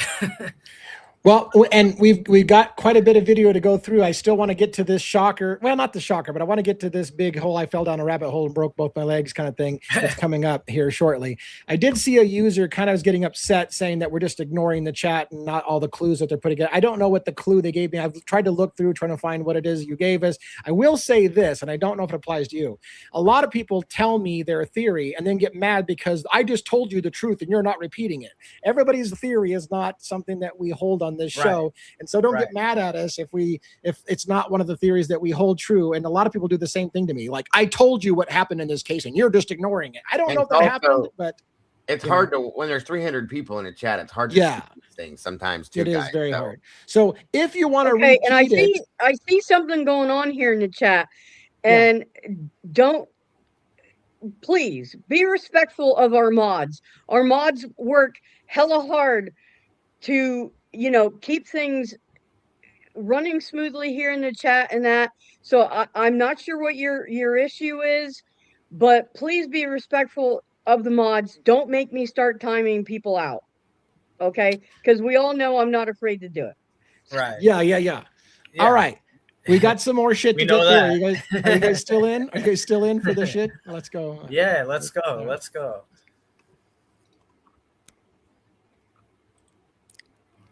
Did they all come together a couple of months ago? And a month ago is when the event went down. See, so all these guys come together, apparently, maybe living together for a couple of months, a group of people with PTSD issues, schizophrenia, how much do they have in common? In a place that they're living where they don't have any furniture, what is the purpose for these guys coming together? And this guy will tell you that he doesn't have a job. He's not a student. He's just an entrepreneur and a musician, maybe a singer. So it makes you wonder what these guys have been brought together for, that have all these mental health issues and are living together in an apartment with no furniture. You understand what I'm saying? There's something fucking weird about this whole group of individuals. So I don't know that we need to riff on that too much, because we already kind of agreed that there's something weird. My point that I was trying to make on this is that he claims he's only lived there for a couple of months. He's only known Kopacka for a couple of months. They have no furniture in their place. He even hints later on in places, and I think I might touch on it, that some of his stuff is at that apartment. He's got other stuff that's somewhere else. So were these guys all living somewhere else and just had some stuff at this universal coffee house apartment place, that it wasn't really their main place? He just has some stuff there. What brought these guys together? Now I'm going to cover a different issue, which is about PTSD again, and what some of the rumors are that could have happened if Kopacka was at the 1122 King Road residence, based on what you hear here. All right, so.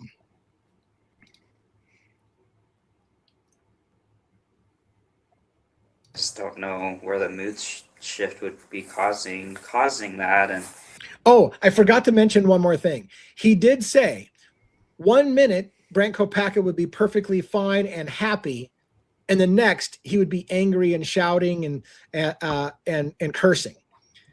Why is that interesting? Again, there are rumors. For fuck's sake, this case and its rumors. There are rumors out there that Brent Kopacka may have been at the house buying drugs, for example, and that something happened and he snapped. A PTSD moment came back to him or something like that, and he snapped and he just lost his shit and killed people there at the house that night.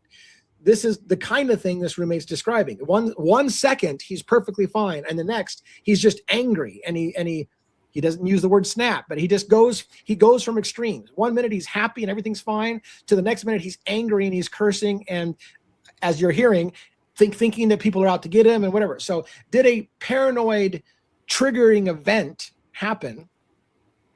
We have to ask. And shit happened unexpectedly, very, very quickly. If that's the case, there are those on my channel who believe, like Joe from State of the Deep and others, who say the military itself may want to cover up that a decorated vet, with multiple decorations and tours of duty and Purple Heart and nothing but good things about him, they would not want it to come out that another vet just snapped with PTSD and murdered a bunch of people. So you want to talk about that a little bit? You got to unmute yourself. Oh, yeah, Dago's got himself. I'm talking a lot tonight, but this subject really has me lit. And I have a theory that I had. Oh, Jesus, I'm sorry. When I found out that the girlfriend had that as an ex-girlfriend had that as a previous address, what you just said was something I sat here and literally wrote in my notebook one night after we did this. Now, this is a pure theory, folks. What if, absolutely alleged, but what if he's drinking one night or something happens, okay, and he goes heading back that direction, gets a ride over there from somebody that lives close to him, remember this, thinking that in his mind or whatever, she lives there, goes to the wrong house, okay, or maybe goes to that house, she doesn't live there anymore, and he's flipping out, maybe he's drinking, okay, and heads next door looking for her and snaps because she's not to be found, and he's looking for her, thinks people are lying to him or something, and just goes off. Yeah.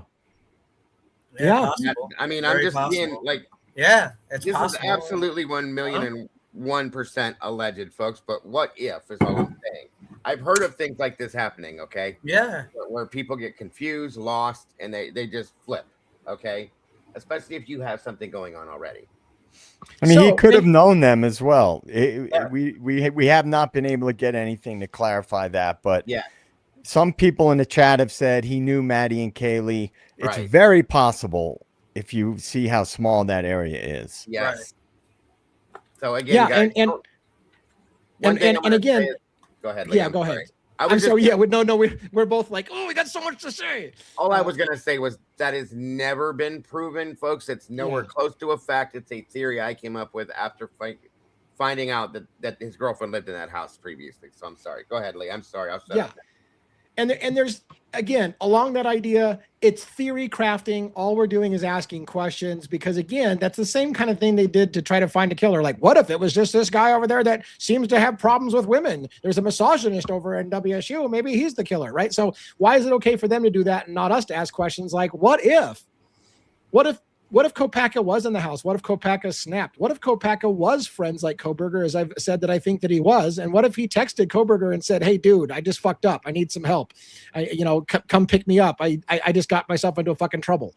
And what if that's why Kohberger would keep his mouth shut about it and like, hey, has anybody else been arrested with this kind of thing? Because he knows what happened, but maybe he's keeping his fucking mouth shut about it. I don't know. There's lots of questions you have to ask yourself.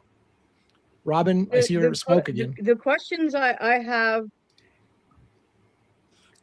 are kind of like plot wise, because that's kind of how my mind works with stuff. Even if he is involved, he can't have been the only one because you've got cleanup, you've got time. I mean, with all the wounds, even someone like Brent who has those kind of capabilities, time wise, you're talking, close to 100 different wounds. You're still talking about one guy fighting four different people. We know that these murders did not happen quickly.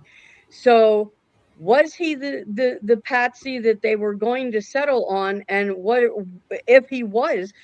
Obviously, whoever was setting him up was okay with everyone knowing that this, a decorated vet with PTSD issues, it was going to be okay with them to have him known.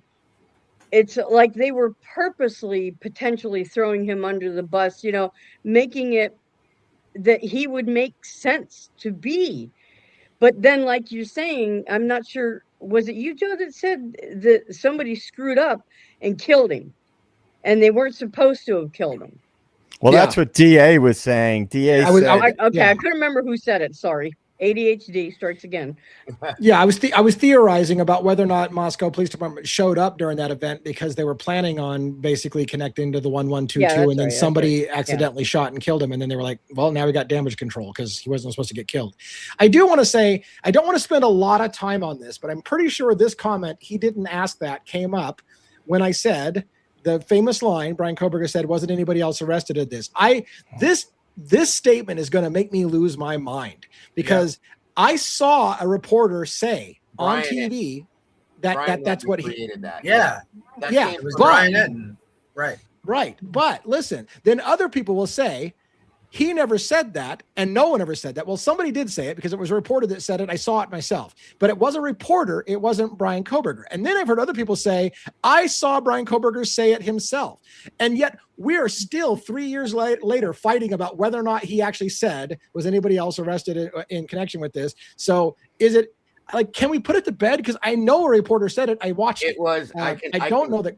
I can tell you for sure, it was his attorney. Brian's attorney said that was not stated by Brian. That Brian Enton, and he even said it before. Right. It came out that Brian lied about it. Enton lied about it and said it. He made it up or something like that. But the statement that was true that was made to Brian or from Brian's attorney was that Brian said, "I can't wait to be exonerated for this." That was the factual statement. The other one was something Brian Enton created, supposedly. That's how it came out.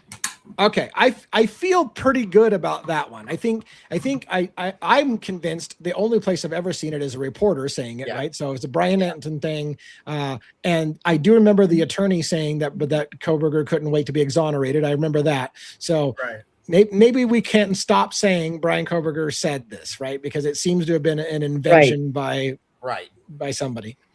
Right. Yeah. All right. let's get to a few more. We got some more clips. Damn it, we're going slow.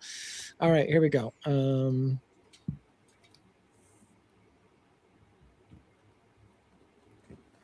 How did you get out of the apartment?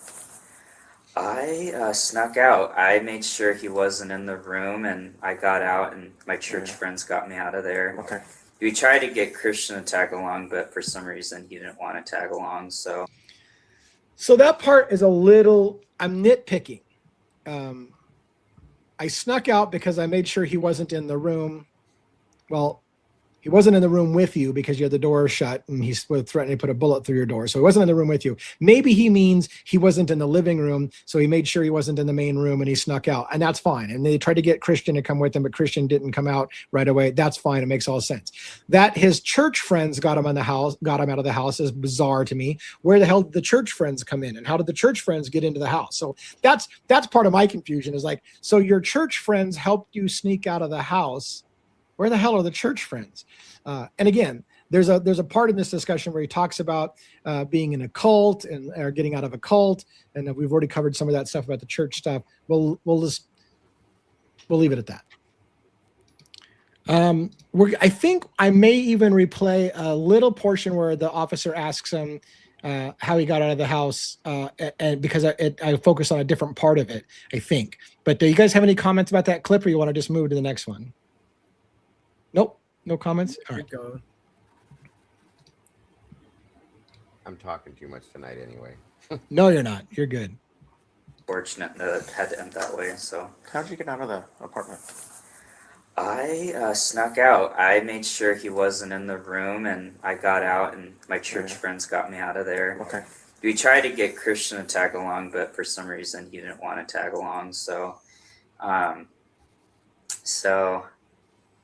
yeah, it was just a lot to take in. I was hoping that when the news said the suspect, I thought in my mind, I was hoping it wasn't him. I'm like, well, is it someone that they think is behind this scheme or plan or whatever?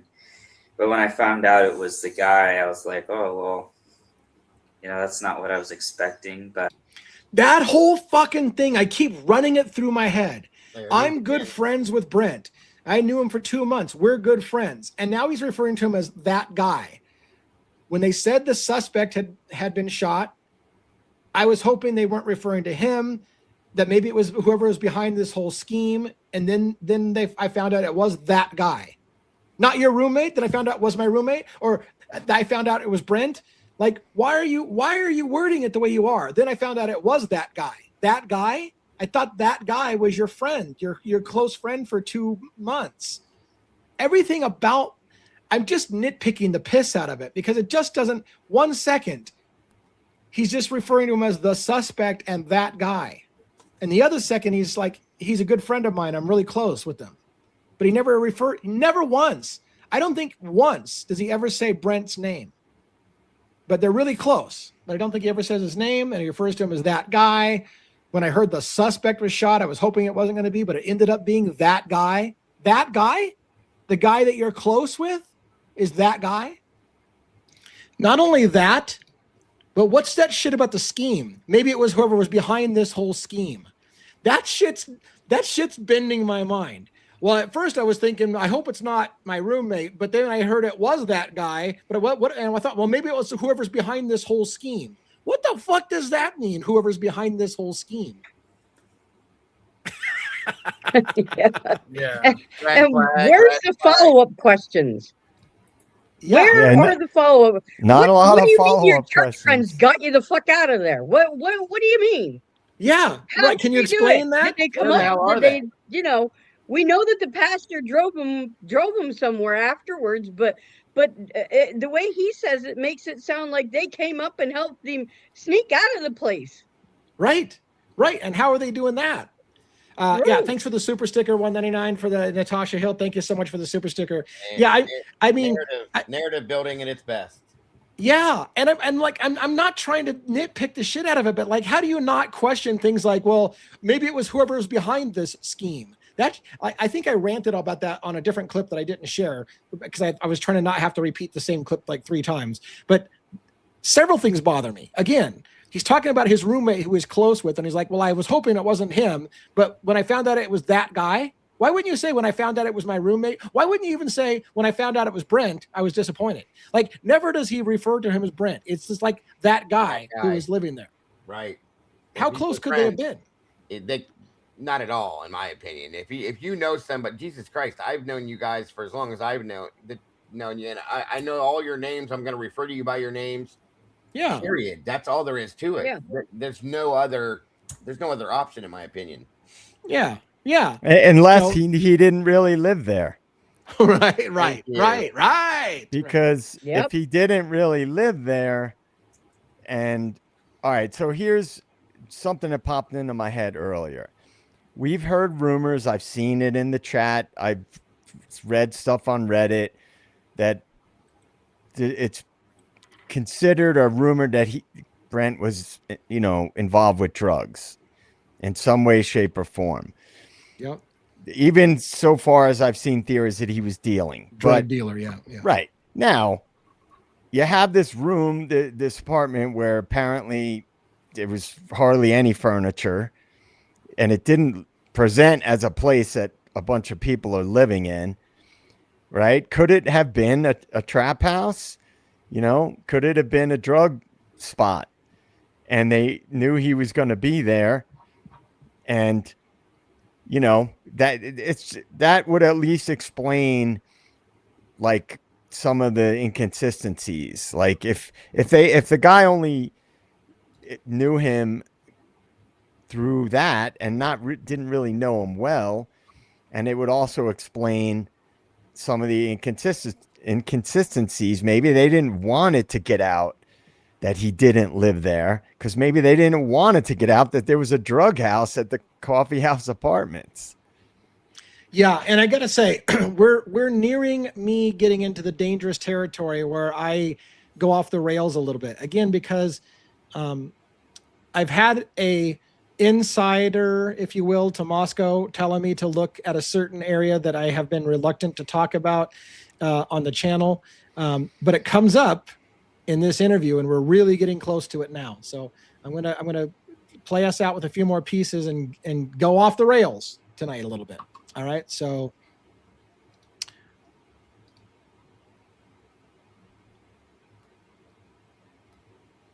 Yeah, the thought of going back to that apartment just to get my stuff, down later in the week or next.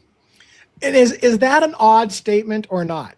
The thought of going back to that apartment, not my apartment. Like, am I nitpicking words? The thought of going back to that apartment bothers him, right? Not my apartment. The thought of going back to my apartment? No, the thought of going back to that apartment. Being that there's an utter lack of furniture in the apartment, that there's no bed in Brent Kopacka's room, and it may sound like there's not a nightstand in this guy's room because his medicine's on the floor. It seems like this apartment that they're all staying in for the last maybe 2 months has no furniture in it. How long have they been really staying there? Is it a permanent residence or a temporary crash pad? And why does he refer to it as that apartment and not my apartment? Maybe I'm nitpicking. He also states that some of his stuff is at that apartment, indicating that the rest of his stuff is somewhere else. So several times in this interview, he refers to that apartment as that apartment and not my apartment. Is that just nitpicking? Or, I mean, some people say, hey, I would refer to, if a murder had just happened at my place, I would say, like, okay, let's say it happened at my house. I could say, I'm not sure I could go back to that house. I could say that about my own house, maybe. I could see myself saying that. So some people say, well, there's nothing odd about the wording saying, I don't want to go back to that house or that apartment, even if it is your own. But is it potentially telling when he says some of my stuff is there, there's no furniture, like somebody's even living there, and he's saying, and he even says, the only reason I need to go back to that place is to get my medication. Well, if it's your place, don't you have a lot more reasons to go back to get your shit? But apparently the only reason he has to go back to that apartment is to get his medications. There's nothing in the way that he acts that indicates that he considers that place his home. Right. Okay. Not his home where he resides. It's this whole conversation is just very, very bizarre. Yeah. He doesn't say the words home, period. That's how we refer. I'm going home. I'm going to go home. Right. I'm going to go back to my house. I'm going to go back to my place, my apartment. None of that comes out of his mouth ever. So, and I just wanted to play devil's advocate on one talking point that's come up quite a bit. The phone being wiped, right? If Kopacka was experiencing severe paranoia and he thought the government and the police were after him, it wouldn't surprise me that he would wipe his phone. Right. Because if he's paranoid, that would be something I could see somebody doing. Well, see, somebody asked Darren Duncan that, I think, in one of the interviews I saw, would he have ever done something like that? And Darren swore up and down that as long as he's known him, never would he do something like that, no matter what, because he didn't want to lose like his number and his other family's numbers and stuff like that, because he couldn't remember them by heart. But that's a great point, Joe. That's a great point. Because if he's in a psychotic episode, like he maybe is super paranoid. Oh, they're going to find things about my family, or they're going to find things about so-and-so. Again, I'm just...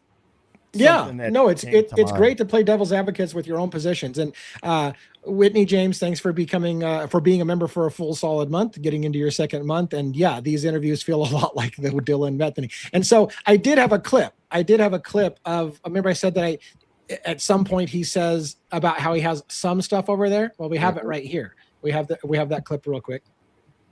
I have stuff over there. This week, it's gonna be weird because, I won't see him again, and I won't, I have stuff over there, but I don't. And again, he says, I have stuff over there. It's going to be weird going back to that apartment, but I have stuff over there. Where's the rest of your stuff? Are you living there or not? Is it my apartment or is it that apartment? Is it my stuff or I have stuff over there?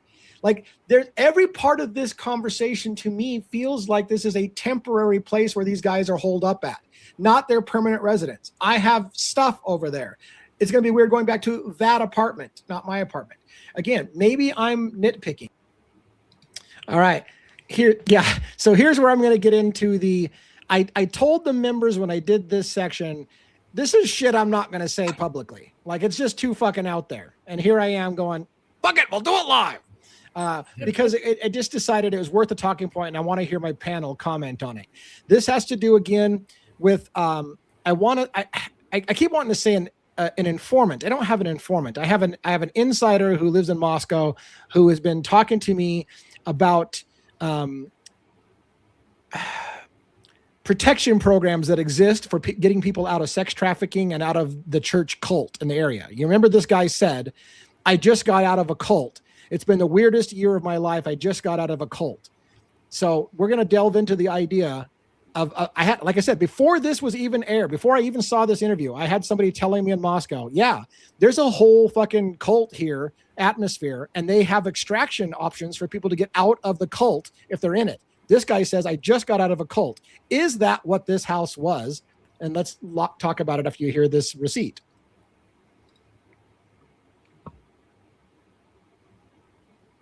I gotta say, this has been a very odd year for me.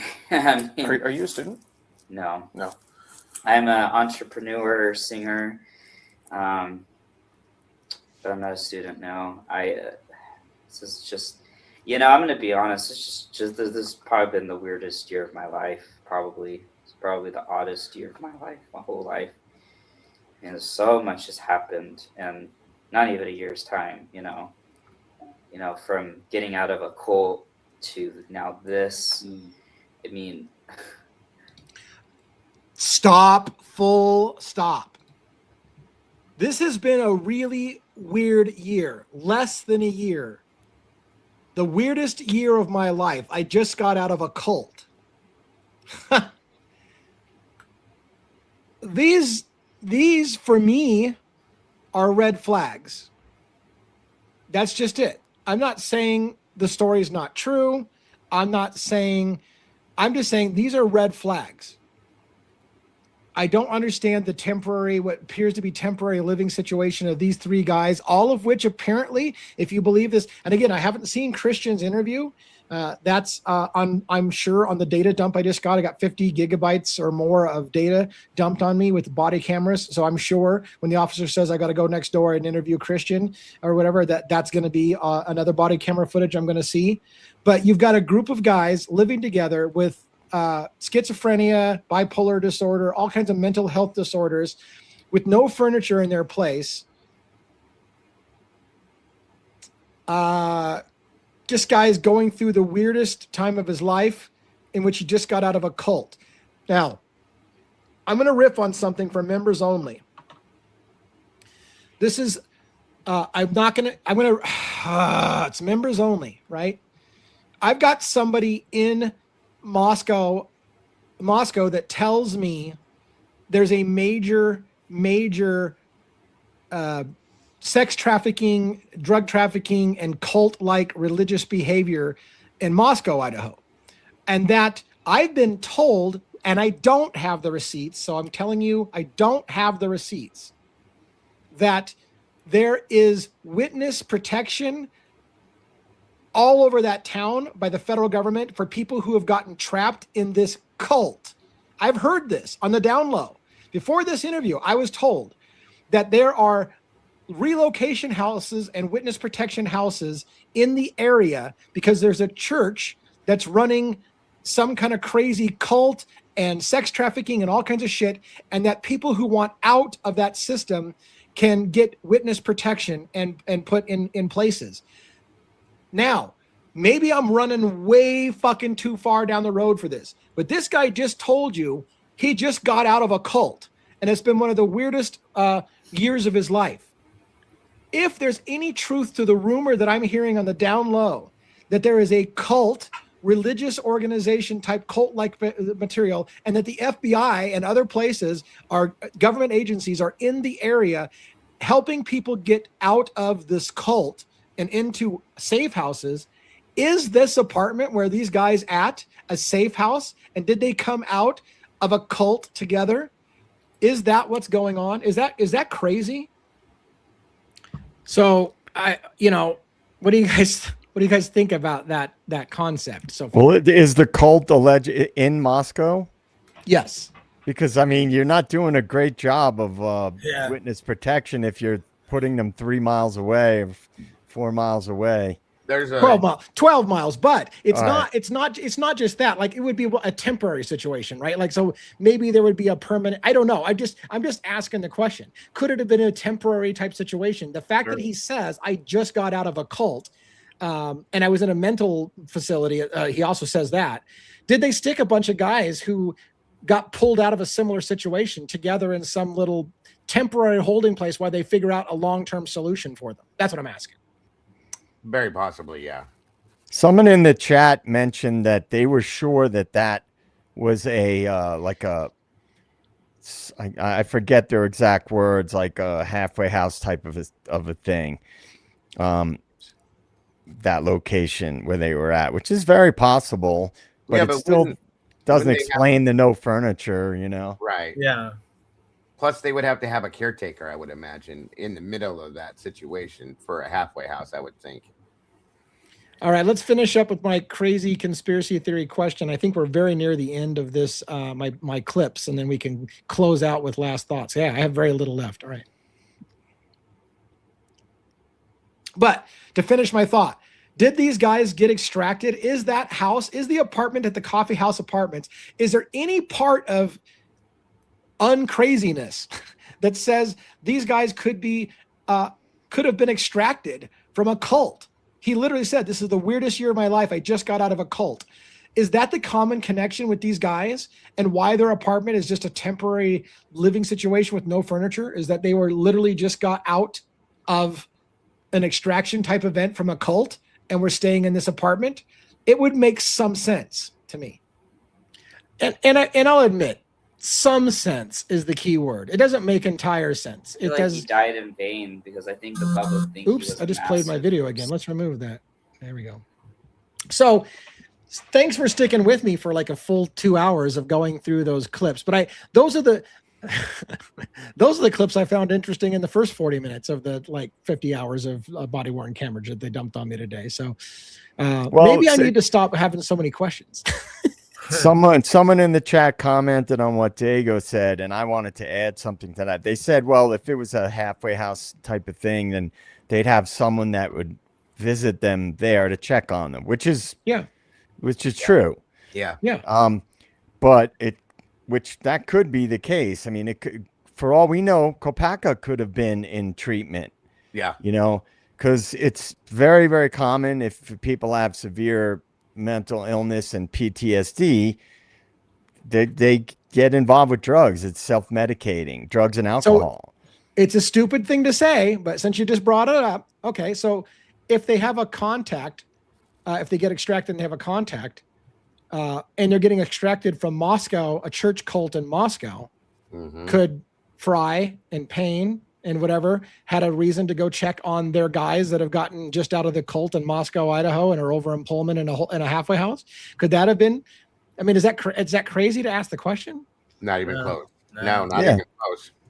But what I was getting to, just for clarification, is that house, I'm kind of going away from the extraction idea and going with, it was sort of people that were in treatment for drugs.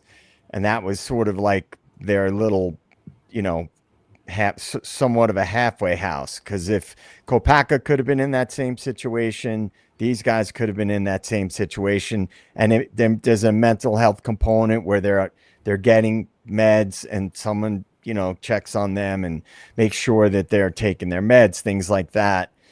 That could explain why, you know, this guy's saying he's got to get his meds, and if Kopaka has schizophrenia, he could have been not taking his meds when we saw him having those episodes, because a lot of people don't take their meds a lot of times. So anyway, I digress. And I will tell you, like, yeah, go ahead. I'm sorry. I was just gonna say there was another video put out where Kopaka had an episode a while before that at a local hotel around this area somewhere. I can't remember exactly where the police were called because he was flipping out, thinking that again, same situation. Somebody was either following him or was trying to kill him. Yeah. And that was another statement that he had heard from his sister-in-law or something like that. Yes. Yep. I just watched that video actually yesterday. Yeah. Yep. So that's there too, to add to the mix of this. I just thought about it a few minutes ago. So I've heard so many, I don't even want to get into it. I've heard so many rumors about the church and the sex trafficking. You know, there was rumors that Kaylee was interested in looking into sexual predators in the area, that she was obsessed with that kind of stuff.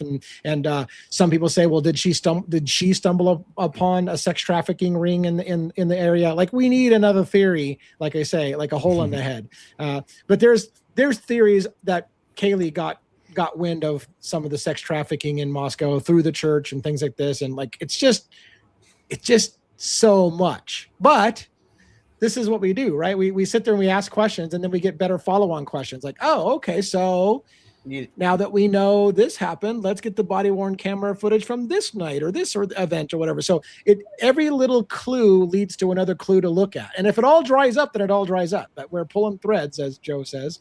Just pull a thread until that thread breaks or whatever, and then you move and pull a new thread.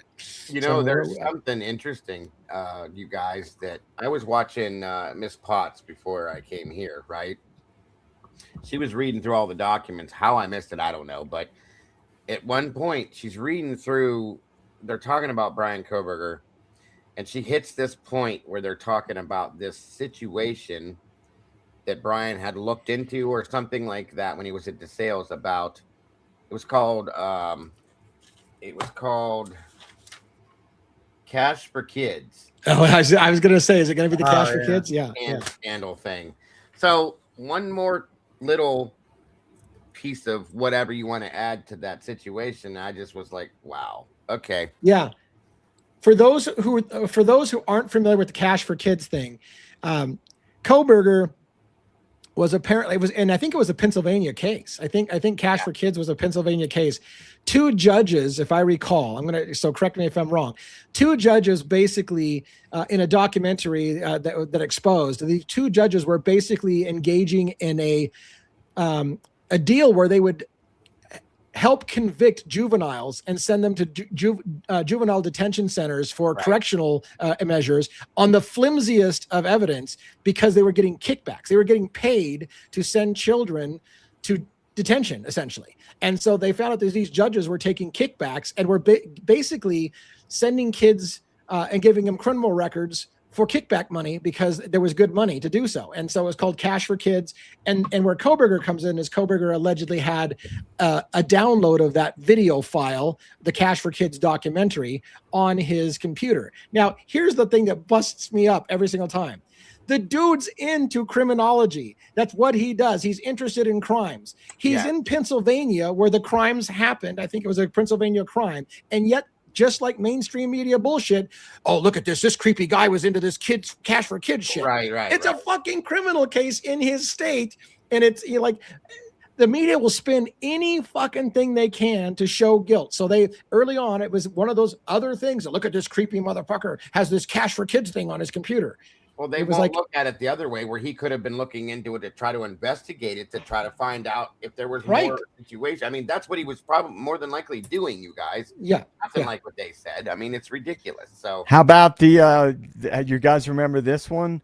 He had to, like, the media pushed this for a while. He had some dark porn related sites. Yes, they never had any substantiation behind it whatsoever. Well, just like Lucy said earlier, that they found a book there that was college age girls being essayed or something like that.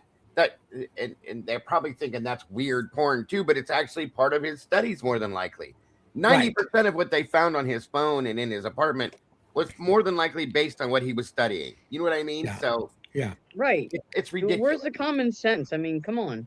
And I did a presentation at a professional conference from my university about internet predators. Does that make me an internet predator? It's like the same kind of logic. We're coming after you, JJ. Right. Yeah, if you study forensic psychology and things like that, you do presentations about dark shit. Right. And like I said, all very, that very stuff he was looking into 100%, guys. So it's not dark. He's looking to help out probably or learn about it. So it's ridiculous. Looks like we got is Phoenix Talks. Yeah. I wanted to give a shout out. Yeah, Phoenix Talks is here. Hey, Phoenix, if you want to, we're getting close to wrapping up, but if you want to take an invite, Robin, throw the invite out there and see if Phoenix wants to join us on stage to say hello.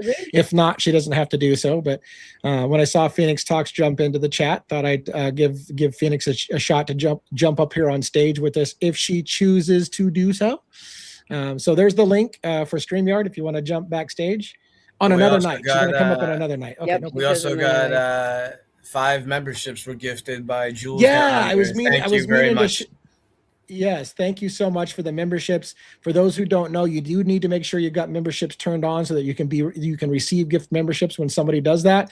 Again, I say it every single time. Jules actually paid for 5 memberships for the month for 5 people. So if you have your membership gifting turned on, you can receive that for free. It's no obligation. You won't be auto billed and all that good stuff. Well, guys, we spent the entire night talking about Idaho 4. I've got stuff that I still need to do to try to prepare my morning video on Delphi, which I'm hoping to have out. I mean, eventually I might just take a day off. Fuck it. If I don't have something, I'm not going to make something up just to talk. But I think I've got plenty to talk about Delphi. I had some problems. I was talking to Dago about it. What I wanted to do was kind of cover some of those early Richard Allen confessed videos that is on camera with him and the detective shouting him into a confession kind of thing. And I wanted to play that. And every single video of the confession is a mainstream media news source saying, watch this shocking confession that happens right here. And it's like, I don't want to see your clipped bullshit. Just give me the raw feed of the interrogation, and so I can do some analysis of it. And no, I can't find raw feeds anywhere. All I find is mainstream media saying, this next shocking admission comes from Richard Allen. I don't want to fucking hear your bullshit. So hopefully I can find something, because I wanted to kind of comment on that from my own perspective, not with mainstream media telling me how I should feel about it like they do all the time. I think Dago has it, I believe, right? The one that I have is the one. Yeah, he because doesn't. You showed it. It's part It's of mainstream media. Oh, okay. Yeah, it came from a media source. Otherwise, right. Okay. I'm gonna keep looking. If by chance I find something in the morning, I'll send it over. I mean, I'll go with mainstream media sources if I have to, but they always spin it before you see it, and then they always clip it down to the most important part that makes him look guilty instead of the context that goes before. They'll never show you the shit that looks interesting on the both sides of it. They'll show, here's the moment that we snipped out for 30 seconds of him saying, "Yeah, I did it." Fucking, he's done. I got lucky with the one that I played because I thought they would clip it too, but it does actually have the portion in it where it says, "No, I have to tell you this. There's someone standing here." That's the one I wanted everybody to hear at that point, basically pointing to the point that he's being coerced into what he's saying. Right. I do have that one, but that was put out by Court TV or Long Crime. I can't remember. But well, at least with Court TV and some of those, Court TV is a little better about playing fuller pieces. That's for sure. So if you have it handy, Dago, I would love you to shoot it for me over in Discord or something like that, so I can at least take a look at it tonight. But yeah, I'll pull up the one I have and send it to you. If you can use it, go for it. All right. So here's what we're gonna do: round the horn. Dago first, JJ, then 1-1, then Robin, and then I'll close. So you got anything for the closing tonight, Dago? First off, a great topic tonight. I could go on for 2-3 more hours on this tonight with what you're showing. I'm sorry I talked so much tonight, but when I get excited, the passion comes forward and I just can't help myself. So my apologies on that, guys. If I talked over anybody, I'm deeply sorry. My ADHD, if I have a thought, if I don't say it now, I will forget it. So I apologize for that too. Thank you again for having me. I want to thank the Blue Crew for being here as always, and any of the True Crime Cafe community for jumping in here. I really appreciate that, guys, as well. And again, thank you so much to the, I'm going to say it wrong, Denzians? Yeah, denizens Denizens for welcoming us all over here again. I appreciate that so very much. Thank you to 1-1, JJ, Robin, and Lee for having us all here. We appreciate it. And again, very, very amazing topic tonight, Lee. I really appreciate you having me here for this. Awesome. I'm glad that you enjoyed it. We enjoyed it as well. And you don't need to apologize about talking, because that's what we do for a living here, I guess, is we talk a lot. So it is what it is. And thanks. And I can't wait to get Ali Benevento in here with our guests. So I hope you get to make it for that night, Dago. You know, Joe and all of you should be here. 1-1 should be here when Ali gets here. So she's got, I even told her, I said, I'm going to send you a text message in the morning, because she goes, it's already on my calendar. I won't forget. She's one of those people, like, I don't have to send her a reminder. She won't forget. So I need to make sure I send her the actual link to StreamYard so she can get on the show. It'd be me that's going to forget something, if anything. JJ, what do you got? Yeah, great show, man. Everybody, it was really the Kopaka thing is something, you know, I certainly have talked a lot about it with DA, and there's a lot of angles to it, in my opinion. I think there's a lot to it, and so I think that's a thread that we should continue to pull, and I'm sure we will. And again, to reiterate, it'd be kind of an interesting thing to see what everybody thinks about trying to obtain our own audio video, you know, analyst. Yeah, right. I think for what we've discussed already and going forward, I think that would be really great. So thank you to Dago, 1-1, Robin, and you, DA. I won't be here tomorrow, but I'll be back on Thursday. Yay. So I look forward to seeing you guys all again. And thanks again to the Den. I'll see you guys all soon. Perfect. Better, Joe. Yeah. 1-1, better late than never. How you doing? What's going on? What's your closing thought for the night? Good. Thanks everyone for coming out. True Crime Cafe. Thanks to all you guys, mods, Dago. Great partnership. It's great discussion with all of you, JJ, Dago, Robin, Lee.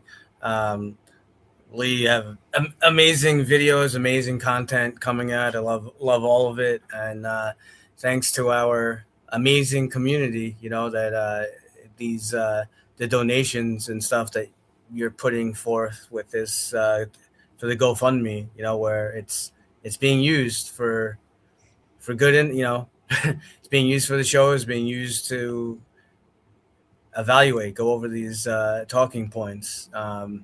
this is what we have to do. We have to discuss, theorize.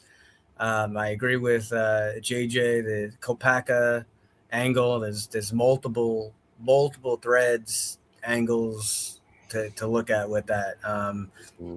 It seems like there's a lot of meat on the bone where it's like we're almost there. We just need a few more receipts. Like I'd love to have the actual proof of like connecting Kopaka to, you know, that he was actually friends with Kohlberger, or, you know, just a few more things. I feel like we're almost So there. close. We're getting there. We're so close. It's like just almost there. But thanks again, Lee, for having us. Great show as always. Make sure everyone subscribes and keep fighting for truth. Keep those questions coming. If you don't want to pop up on the show, you know, or you have some stage fright, I know some people, you know, they get a little nervous or whatever. Just keep putting your questions in the chat, and we'll do our best, you know, that we can to get to them. Thanks, everyone. Yeah, thank you. And Robin, the co-producer of the show and this, you know, and workhorse behind the scenes, what do you have for closing tonight? Well, just like the rest of you guys, you know, thank you to each and every person who comes to the shows, whether it's on our channel side, whether it's over in the sauce on Dago's channel. We appreciate you guys so much, you know. But this video tonight, Lee, this was amazing because it just shows you another whole bizarre angle to this thing. Oh yeah. Like we need another bizarre angle. Right? But it is another interesting point. I mean, why weren't the cops asking this dude specifics about you're so worried about nitpicking. I'm sitting here, I'm like, what is the matter with these cops? Why aren't they asking more questions? So, no, this was absolutely fascinating. It really was. And I can't wait to see all the rest of the stuff that you got. I mean, 50 terabytes or gigabytes or whatever it is. I mean, this is just fascinating. So, but thanks for everyone for coming along on this journey with us. We can't stop. We can't let off the gas. We have to keep going. Thank you for each and every one of you who have donated money to the cause of, you know, covering costs for postage for the records. For each and every one of you on the replay crew, you know, thank you for coming out to the lives, but thank you for all the people who watch on our replay crew. We couldn't do this without you guys either. We love you all, and just this community just rocks. Just for sure. And as a closing thought, I will tell you, because I have so many videos to go through from the Pullman dump that they gave me. By the way, I don't know if I told you, I decided to quickly jump ahead to the 3 to 4 o'clock in the morning time frame video body worn camera just to see the shooting of Brent Kopaka. And out of all the files they sent me, that file's corrupted. It won't play. I shit you fucking not. The file that's the critical time frame of the shooting is corrupted and will not play. So I have to go back and ask them to please send the file. Surprise. so what are the odds of that? Yeah, it's a joke at this point. Last thing I'll tell you, I meant to tell you this, but I had to get, because there's so many videos to go through, what I'm planning on doing is kind of a little bit what we did tonight. I'm going to go ahead and do member only lives and watch them live while recording it for members only. So if you want to jump in and watch me watching it live, real time, and giving my thoughts, then what I'll do is I'll take the best moments of those, clip it out, and maybe show it on the panel at night and saying, here's what I talked about on the members only live today, kind of like we did today, but maybe not for the full 2 hours. But I'll try to do, whenever I get something cool from those things on the members only lives, I'll clip out the best parts and we'll talk about it on panel. I would love to join you for that. Yeah. When are you going to do those? I'm not going to be on a schedule. I just, whenever I got a few more minutes, I'm going to go, I got an hour. I'm going to go open up another. So it's not going to be on a schedule, but I will gladly text you when I'm about to go live. And I would love to have you come on anytime you catch me doing a members only live to join me. So yeah. Yes, absolutely. Thank you. All right, everybody. Thanks. And again, yes, we'll be here for tomorrow, but I can't keep not plugging. Thursday night's a special treat. Tomorrow's going to be good too. Don't get me wrong. I'm sure I'm going to have some kind of new snippets to show from the new body-worn camera stuff that I'm getting in the Kopaka situation. I'll have more for you. So it'll be cool tomorrow night too. But Thursday night, we're going to have Ali Benevento, criminal defense attorney from South Carolina, talking about Brian Koberger and Luigi Mangione. Don't miss Thursday night show, but also don't miss tomorrow night show. Have a good night, everybody. Thanks for coming. Good night. Bye, everybody. Hey, everyone.